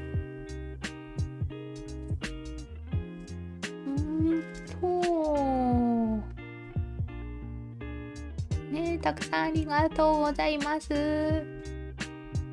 部活の大会当日、バスが遅れて遅刻したのに理由も聞かないで遅いって飛ばされるぐらいビンタされた時がありました。辛い。ビンタはなんかダメだね。ビンタは全部ダメやけど、ビンタはやだね。そういうの覚えてるよね、大人になってもやっぱね。昨日買ったチュロススナックが美味しい。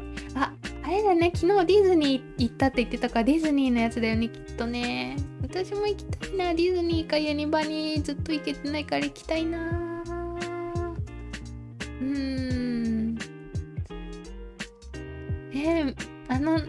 昔あれ方すごかったよね。私も学校にもやると思うんだけど、私の行ってた中学校めちゃくちゃ荒れてたからな。さ、なんか不良の人がさ、消火栓あるやん、火事の時用の消火栓のホースを持ってきて、止めに入る学校の先生たちに水をビャーって、消火栓ホースから出る水をビャーってかけてたことがあって、なんか衝撃的でまだ覚えてるそれもあれのうちの一つかな。今の子たちってどっちかというとさ、学校とかでやらかすよりネットでやらかしてるじゃん。そういうイメージがある。スシロー事件とかそういうのもやし、ネットでやらかしてる人が多い気がする。うわー、ここのカットしたのおかしかったかも。切らない方が良かったな、ここの部分。しょうがないか、これは。ねえ、そうそう、お花のね、漬け時間難しいよね。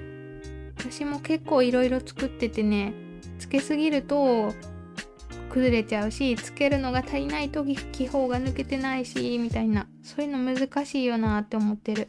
同じかすみそでも加工の仕方によってちょっと強度違ったりするもんでね、そのあたりが難しい。こんにちは、配信初見ですって。ありがとうございます。自分は花飾りに使うのは苦手なのでワクワクしながら見てますって。嬉しい。初見コメントありがとうございます。ちょっとこっちがバランス不安やけど、どうなるかどうかこの後裏返すので楽しみにしててくださいね。ありがとうございます。ちなみにこれね、上向きに作っても別にいいんだよね。上向きに作ることもできんことはない。ただ裏向きに作る方がこの角がカーブになってるからね、このカーブがすごい綺麗に仕上がるんでね、裏向きに作ってるんだけど、表向きでもいけんこちゃーないって感じやな。初コメです。はじめましてって。今日も初コメさんありがとうございます。嬉しい。楽しんでみてってください。お水補給お願いいたすって。了解。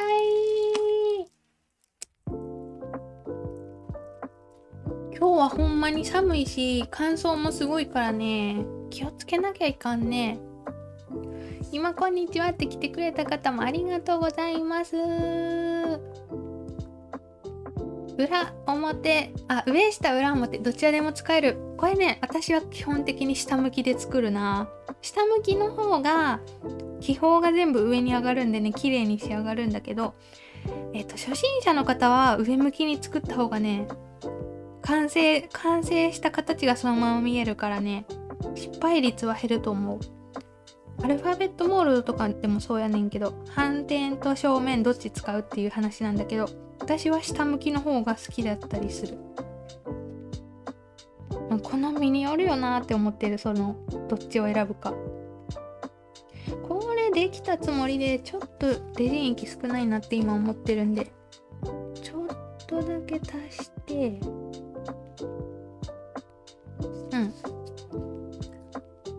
で固めてポンしようかと思います。ちなみにこの辺はね、気泡出ちゃっても裏面表から見えないからあんまり気にしなくていいかなって思ってるんだけど、裏からも完璧なものを目指すんやったらこの辺も取っときたいなーって感じかな。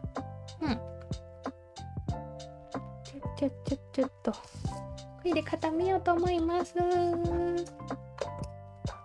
いい？3分でいいかな。3分。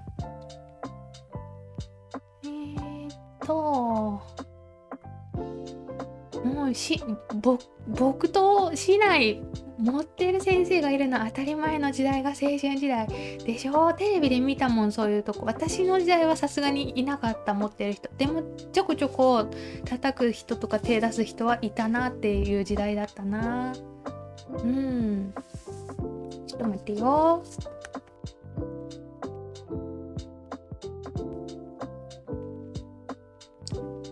消火栓の使い方分かってるのすごいね。どうやって使ったんだろう。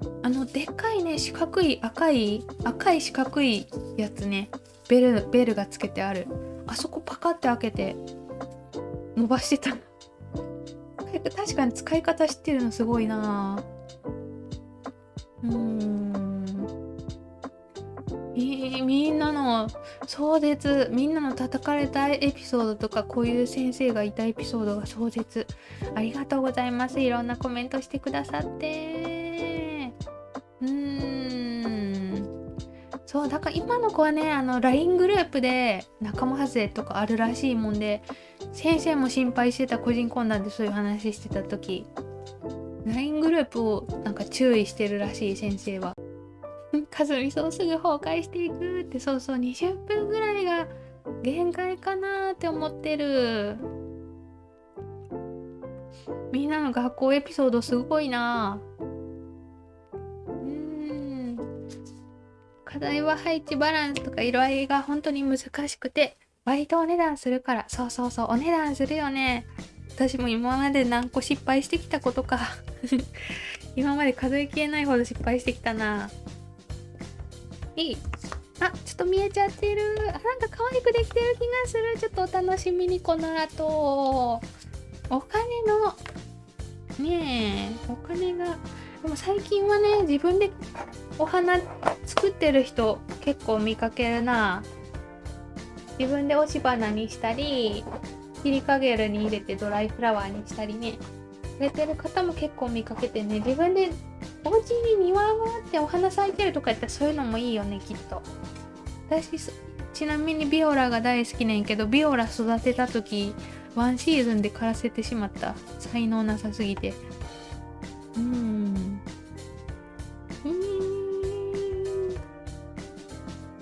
材料がやっと揃い、意気揚々と始めたのですが、失敗多くて挫折しそうですって。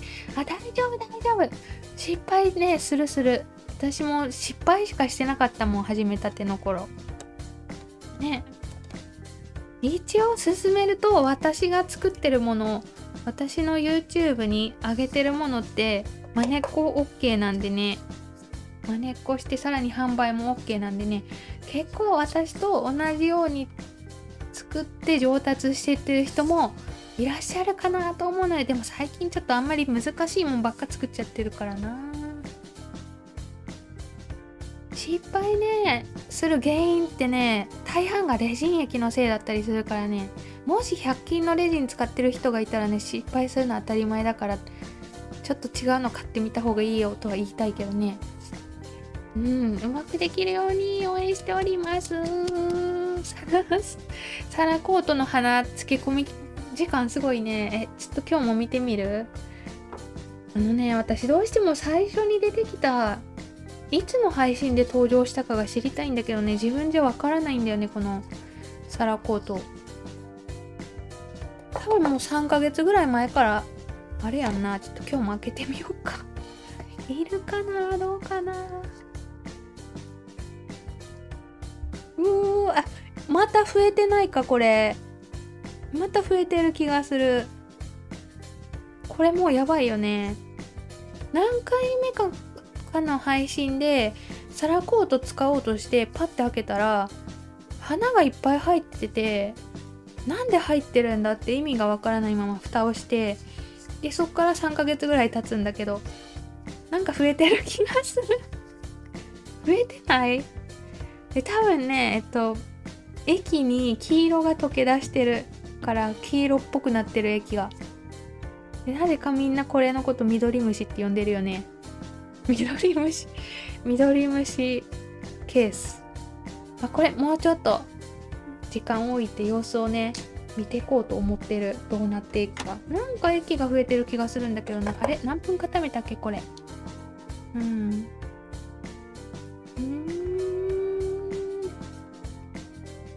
まあ昔ってさ、女は勉強必要ないって言われるよね。言われた時代だったよね、昔って。とにかく家事をやっておけみたいな。時代があったよね。ちょっとぐるぐるっと読ませていただいてます。こんにちは。雪ちらちら降ってる。おかえりね。今日雪降ってる方も多いよね。今年で一番寒いらしい。今がこの冬か。この冬一番寒いらしい。今日明日かな。今日からかな。私のめったに降らない地域ですら降ってた雪が。ビオラは一年草なのでワンシーズンですよ。そうなんや。次の年も咲くとかじゃないんや。じゃあ枯れたのはしょうがないってことか。そう、緑虫タイム終わった。来るぞって緑虫に期待しすぎ。なんか増えてる気がするんだよね。今日は初コメさんもたくさん来てくれてる。ありがとうございます、初コメ。スクショしたいよね。確かにスクショもしたいけど、どの回で初めて登場したかが分からずにいる。レジンスって膨張した。なんやろうな。なんか全体の液量が増えてる気がする。最初に登場した回を頑張って探したいな。つこめさんありがとうございますよ。どんとぐるぐるっとしてね。みんな緑虫で盛り上がってるから見つけられない。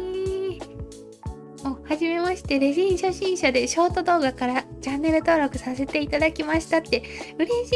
ありがとう。なんかショート動画から動画の方見に来てくれるめっちゃレアやと思うで嬉しい。ショート動画を見る人ってショートばっか見る用途で使ってるんだよね、 YouTube。 だからここまで見に来てくださるのめちゃくちゃ嬉しい。ありがとうございます。そして初コメですってね。初コメ嬉しい。今日初コメしてくださる方多くて嬉しいな。ありがとうございます。はじめまして、初コメってね。初コメですって。ゆっくり見てってくださいね。この後出しますよ、ついに。ちょっともう見えてるけど、どんな感じか出してみようか。アップを解除してと、レジン初心者出ていった言えてない。作業言えんねんな。レジン初心者よし、出してみよう。うっしょい。結構いい感じになったな。やっぱ青なしの方が良かったんちゃうかな。ここに青入ってたら多分ね、ごちゃごちゃ感出ちゃったと思うんだよね。青を忘れなぐさを入れるか入れないかで迷ったんだけど、もしここで入れてたらこうなってたと思うと、見えないね、みんなには。ごちゃごちゃになってくるからね、ちょっとなしにしてよかったんちゃうかなって自分的には思ってる。これは捨てなくて済んだやつって感じかな。ってことでこっちの仕上げをねやっていこうと思いますよ。ここからこんにちは、だいぶ遅れましたって。いらっしゃい。かわいいのできてますよ。お花癒されるね、やっぱ。でこれもここの気泡は抜きたいね、さすがに。抜く場所は122、ちょっと印つけとこう。122、これでもそのままいけるな。ないっていうか、こっちは3箇所ぐらいかな。かすみ草よりは気泡出ないからね。3箇所だけだったね、気泡できたの。途中から来られた方はね、この気泡の抜くとこっちのやつでやってるんで、またアーカイブご覧ください。今からこっちを完成させていこうと思っておりますよ。そう、ビオラとアリスサムの組み合わせはね、神なんだよね。この角チュルンかわいいよね、この角の。ただこうなってくると表面コーティングが結構むずくなるんやけど、ちょっとそこもどうやるかお見せできたらなと思っておりますよ。あられ報告ある。さっきもあったけど、あられっぽいの降ってきてますって。あられ発生してる地域も結構あるっぽいな。よし、じゃあこっちをやって仕上げていこうと思いますので、これね、まずサイドコーティングしたいんだよね。サイドコーティングレジンでしようかなって思うんだけど、結構分厚くて垂れてきちゃうんでね、コーティング剤やと。レジンだけどコーティング剤の筆は使うって感じ。筆はね、この容器の中空っぽね、筆を保管するためだけにあるやつ。筆でレジン取って一周一気にぐるいく。一気にぐるっといっちゃう。多分コーティング剤でやると垂れちゃうんじゃないかな。レジンより粘度低いからね。一周ぐるりんちょをしたいと思う。で、前後にはみ出しても全然 OK、この時は。尊いって言ってくれてる。尊い。これだいぶ大きいと思う。普通のキーホルダーより結構でっかいんでね、キーホルダーパーツもチェーン系のちょっと大きめのやつをつけてバランス取るようにしてる。そこまでいけるんかな？いけそうだな。時間見る感じ。パーツ取り付けまで見せれそうかな、今日は。キーホルダーパーツ取り付け。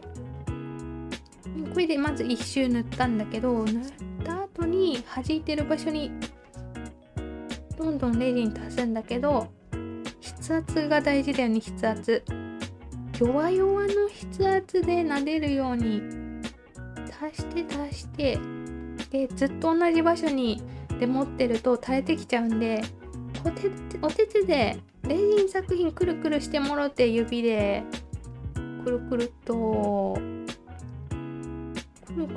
回しながら全体に塗って、多分これで今ないと思う。今うまいこと言ってるんちゃうかな。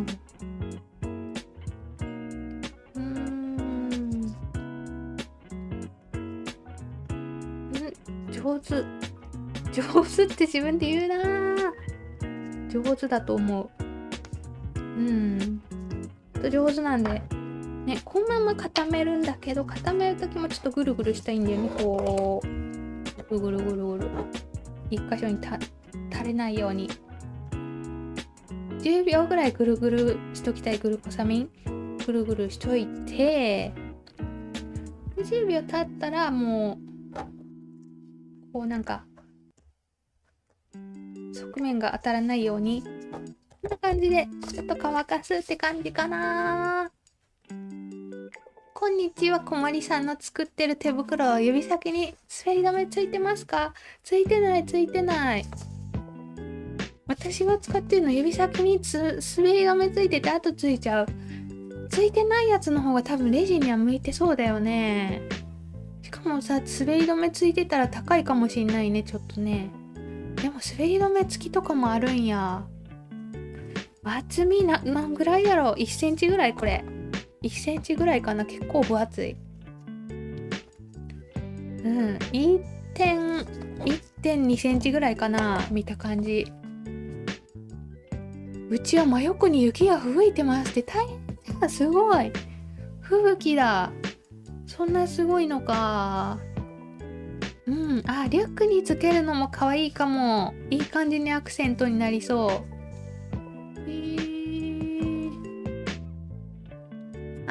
星の雫はね、難しいよ。めちゃくちゃ縮むんで。私がまさに初心者の頃、星の雫で失敗しまくってた。縮んじゃうんでね、失敗しモールドと相性がいまいち悪いって感じかな。すごい質はいいんだけどな。で、続いてはどうしようかな。裏面簡単やで。裏面先行こうかな。裏面、多分これで側面がね、つるピカハゲ丸くんになってるんでね、上手だね。私自分で言うな。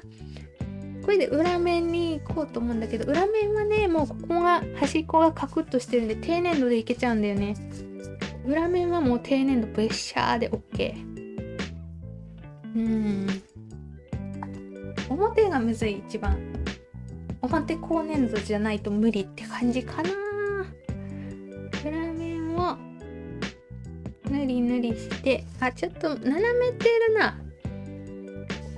まっすぐに置いた方がいいかな。斜めてる。裏面は天然のレジンで大丈夫ですので、広げてもらって。今日は丸いモールドでやってるけど、別にね、流し込む系のシャカシャカとかじゃないやつやったら何でもできるよね、これね。で、多分サイドコーティングとかは表面ぷっくりはちっちゃいモールドほど簡単になるんちゃうかな。大きいほど難易度上がっちゃう気がする。これで全面広がった。ちょっと最強放置したいかな、ちょびっとだけ。2、3分でいいから。じゃあなんか傾いてるな。なんか傾いてる。傾きがないように置きたい。シュッシュと。廊下に立っていなさいって今日話しとった教師みたいなこと言ってる。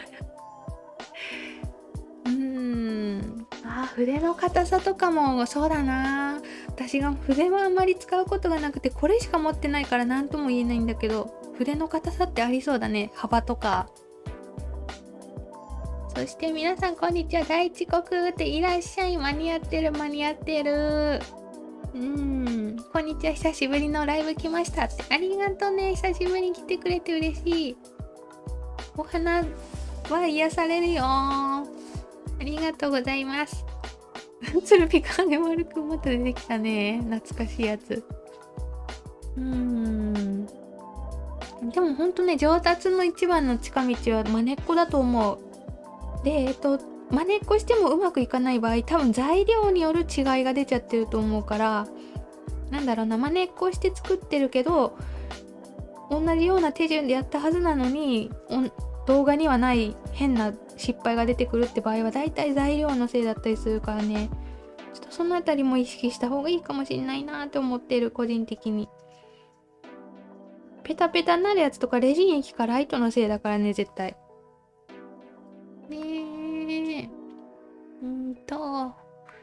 ぐるぐると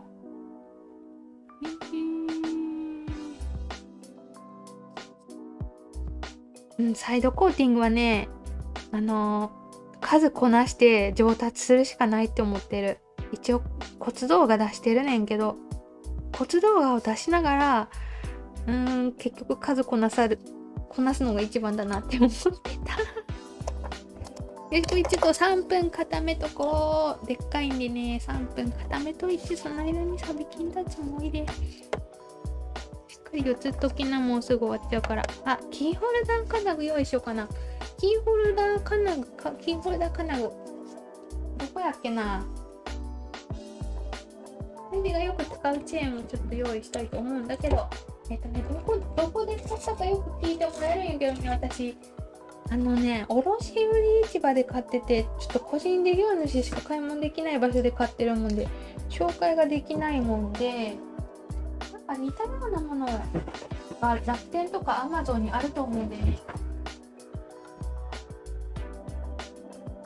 そういうとこで探してもらえたらなって思うんだけど、多分、キーチェーンとかバックチェーンっていう名前で買えるかな。こういうちょっといかつめ大ぶりな感じのバックチェーンを使おうと思ってるんだけれども、こ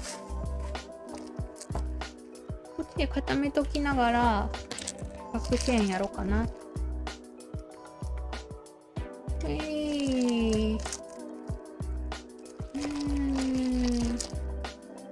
ね、まねっこしてても難しいだよね。やっぱ作り続けないとできない技とかもあるもんで、ちょっとそこの部分が難しくなっちゃうかもしんない。これね、ちょっと事業主しか買い物できない場所で買っちゃってるもんで紹介ができないんだけれども、私はね、このままやと長いんで、いつもちょっと自分で短くするんだよね。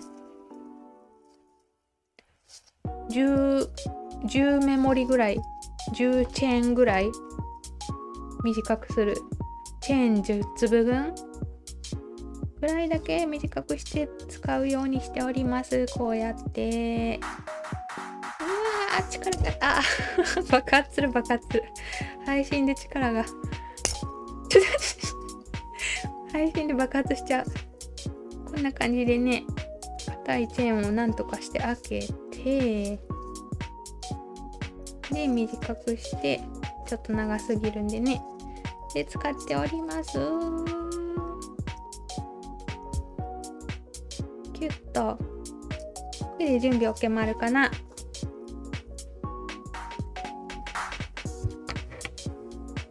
そして今来てくださった方もこんにちは。いらっしゃい。もうちょっとで終わっちゃうけど、よかったら綺麗な仕上がりまでお見せできると思うので見てってくださいね。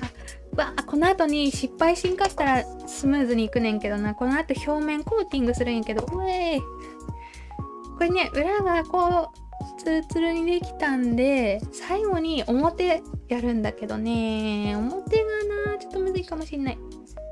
表は高粘土レジンでやらせていただきますよ。これね、高粘土でやります。でちょっとコツがあってさ、これ角っこが丸くなってるモールドなんで垂れやすいんだよね、めちゃくちゃ。なんでコツがあるんだけど、外周の1ミリ内側だけ塗りたいんだよね。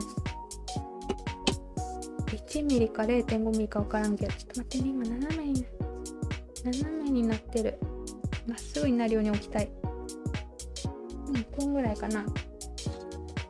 これね、普通やったら角までいつもやったら塗るんやけど、ちょっとだけ内側まで塗りたいんだよね。なぜなら角が丸くなってるモールドなんで、角まで塗ると垂れてっちゃう、そのまま。なんで1ミリ内側までを塗りたいわけ。ちょっとこれがむずいかもしんないね。でそれが難しいって方は、表を上にするデザインにした方がいいと思う。でも結局裏面をこうやって塗らなきゃいけないのか。ね、こんな感じで1ミリだけ内側を塗っていくのですが、ちょっとここが難しいので頑張ろうって感じかな。端っこまで塗ると下に垂れてく。ね、ぐるぐるした方がやりやすいかな。自分が多分上手に塗れる場所っていうのがあると思うんだけど、その塗り方ばっかできるようにこうモールド回すといいよね。ぐるぐるっと。大丈夫かな、ちゃんとなんか塗りすぎてる気がする。こんな感じでぐるぐるっとしながら頑張ってちょっと内側塗ってこうって感じかな。ここ集中しどころだね。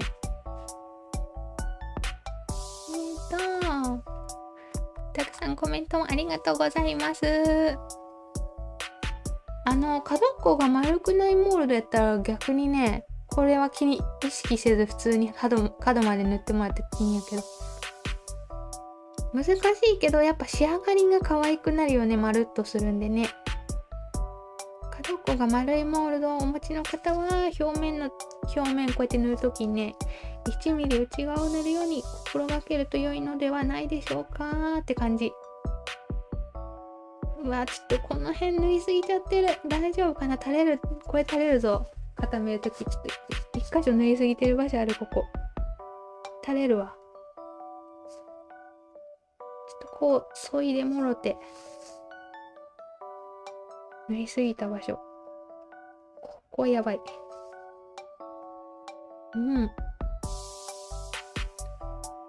れで塗れたかな。多分一周できたんだけど、ちょっと線がガタガタしてるとこを整えて、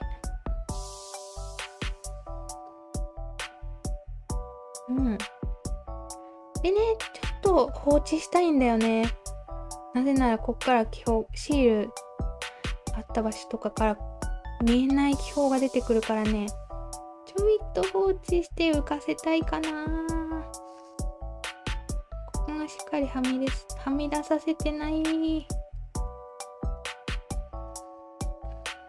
多分今綺麗なんじゃないかなって感じで、若干この表面と段差の間にちょびっとだけ段差ができちゃうんだよね。この1ミリ内側塗ってるんで、それが気になる人は最後に側面と表面まとめてコーティング剤で塗るっていう手もあるんだけど、このサイズになるとね、なかなか全部綺麗に塗るの難しいからね、段差があってもしょうがないって思ってそのまま仕上げちゃってるんだけど、私はニスとかのがいいかな、コーティング剤より。全部まるっとやろうとしたら。シュッシュと。で、この森だいぶ際どいとこ攻めてるんで、今回 36W で固めるんで大丈夫なんだけど、もしライトが 70W とか150使ってる方は絶対ローヒートモードでやんなきゃダメだよね。強い光で固めると一気に垂れるんでね、レジン。ローヒートモードでしなきゃ無理だと思う。これで全部塗れたつもりなので固めようと思います。ちょっとここのラインが際どい。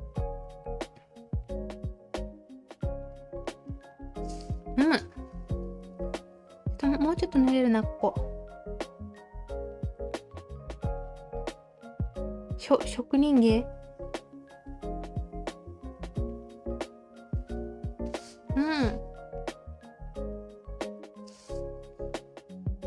ここももうちょっと塗れるな。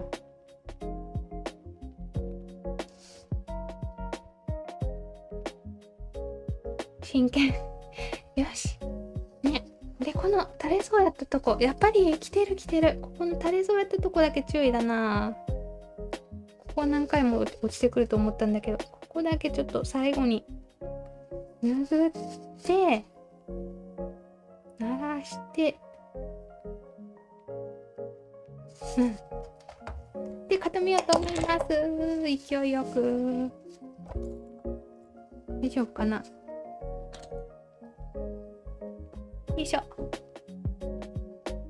お仕事行かれる方も頑張ってね。お疲れ様です。お仕事から来てくれた方もいる。みんなお疲れ様です。ありがとうございます。モールドはクロッチショップので、すべてのライブのすべての材料、概要欄に書いてますのでご覧ください。いっぱいハートも来てる。ありがとう。ね、職人芸うまくいったかしら、どうかしら。で、ちょっと、垂れてないね。うまくできてるね。で、ちょっとこれ固めときつつ、この加工の準備をしたいと思うんだけど、これちょっとチェーンが太いんでね、5ミリを使う。5ミリのサージカルステンレスマルカンを私は使うんだけど、基本的に金具サージカルステンレスばっか使ってるんだけど、あとはなんだろうな、何合わすかな。5ミリ2個と3個と、はい、そうなの、パールと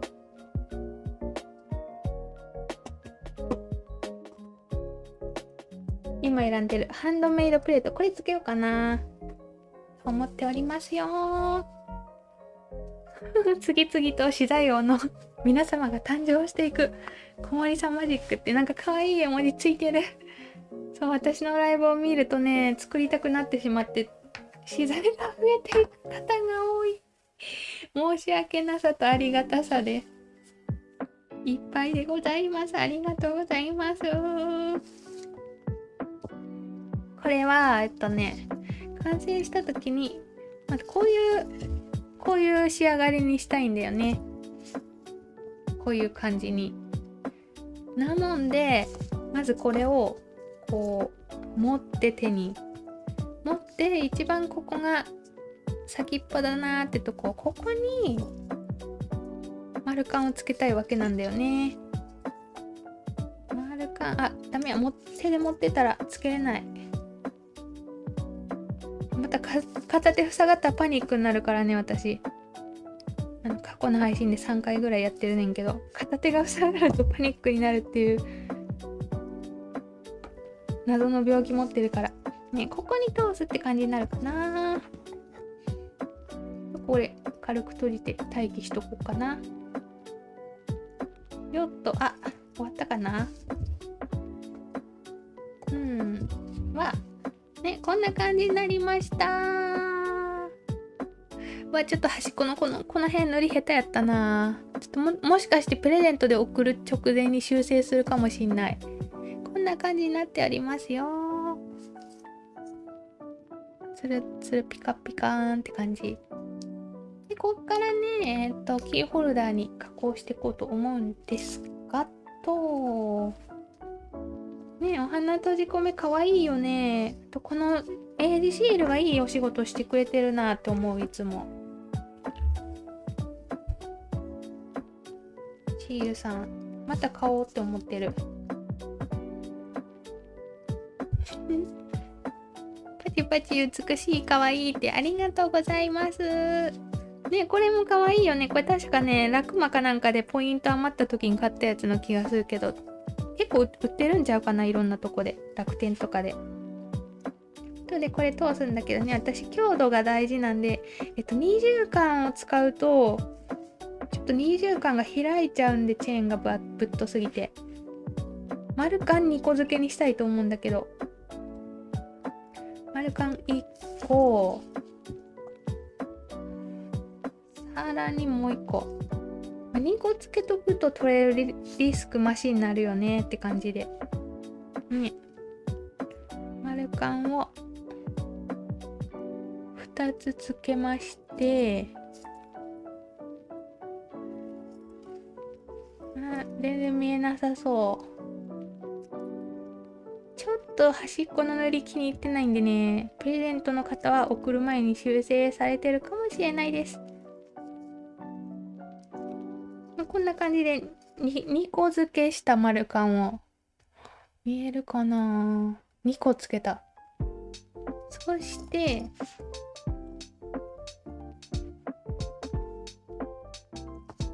もう1個はパールとプレート通してと、まあこれセンスによってどこにつけるかはお任せなんだけど、私はここにつけることが多いかな。ギュッと、これで完成となりますよ。ちょっとこう横向きに置いた方がみんなに見えるかなね。こっちは作りかけやけど、こんな感じになりました。じゃーん。結構いい感じにできたんじゃないかな。色合いも気に入ってる。表面ぷっくりでできた気泡があるんで、やっぱもうちょっと時間置かなきゃダメだね。本当に綺麗に作りたい人は今日ここでほんまは放置したいって何箇所か言ってたと思うけど、そこで放置を入れたらもっと綺麗にできると思う感じでしたね。お付き合いいただきありがとうございますってことで、エンディングに向けてみんな登場してもらって、次の配信ですが金曜日20時からグリーンオンシャンさんの福袋開封となっておりますので、また時間が合う方は見に来てくださいね。なんかちょっとブーム到来中のくまちゃんでも並べとこうかな。私もお花上手になりたいってね、お花作品はね作れると楽しいし癒されるって感じなんでね、ぜひぜひチャレンジしてみてください。ありがとうございます。クマいっぱいクマが結局来るって感じ。たくさんコメントもありがとうございました。あまり拾えなかったんですがね、後から毎回全部のコメントを読むようにさせていただいておりますので、これからもコメントしてやってくださいね。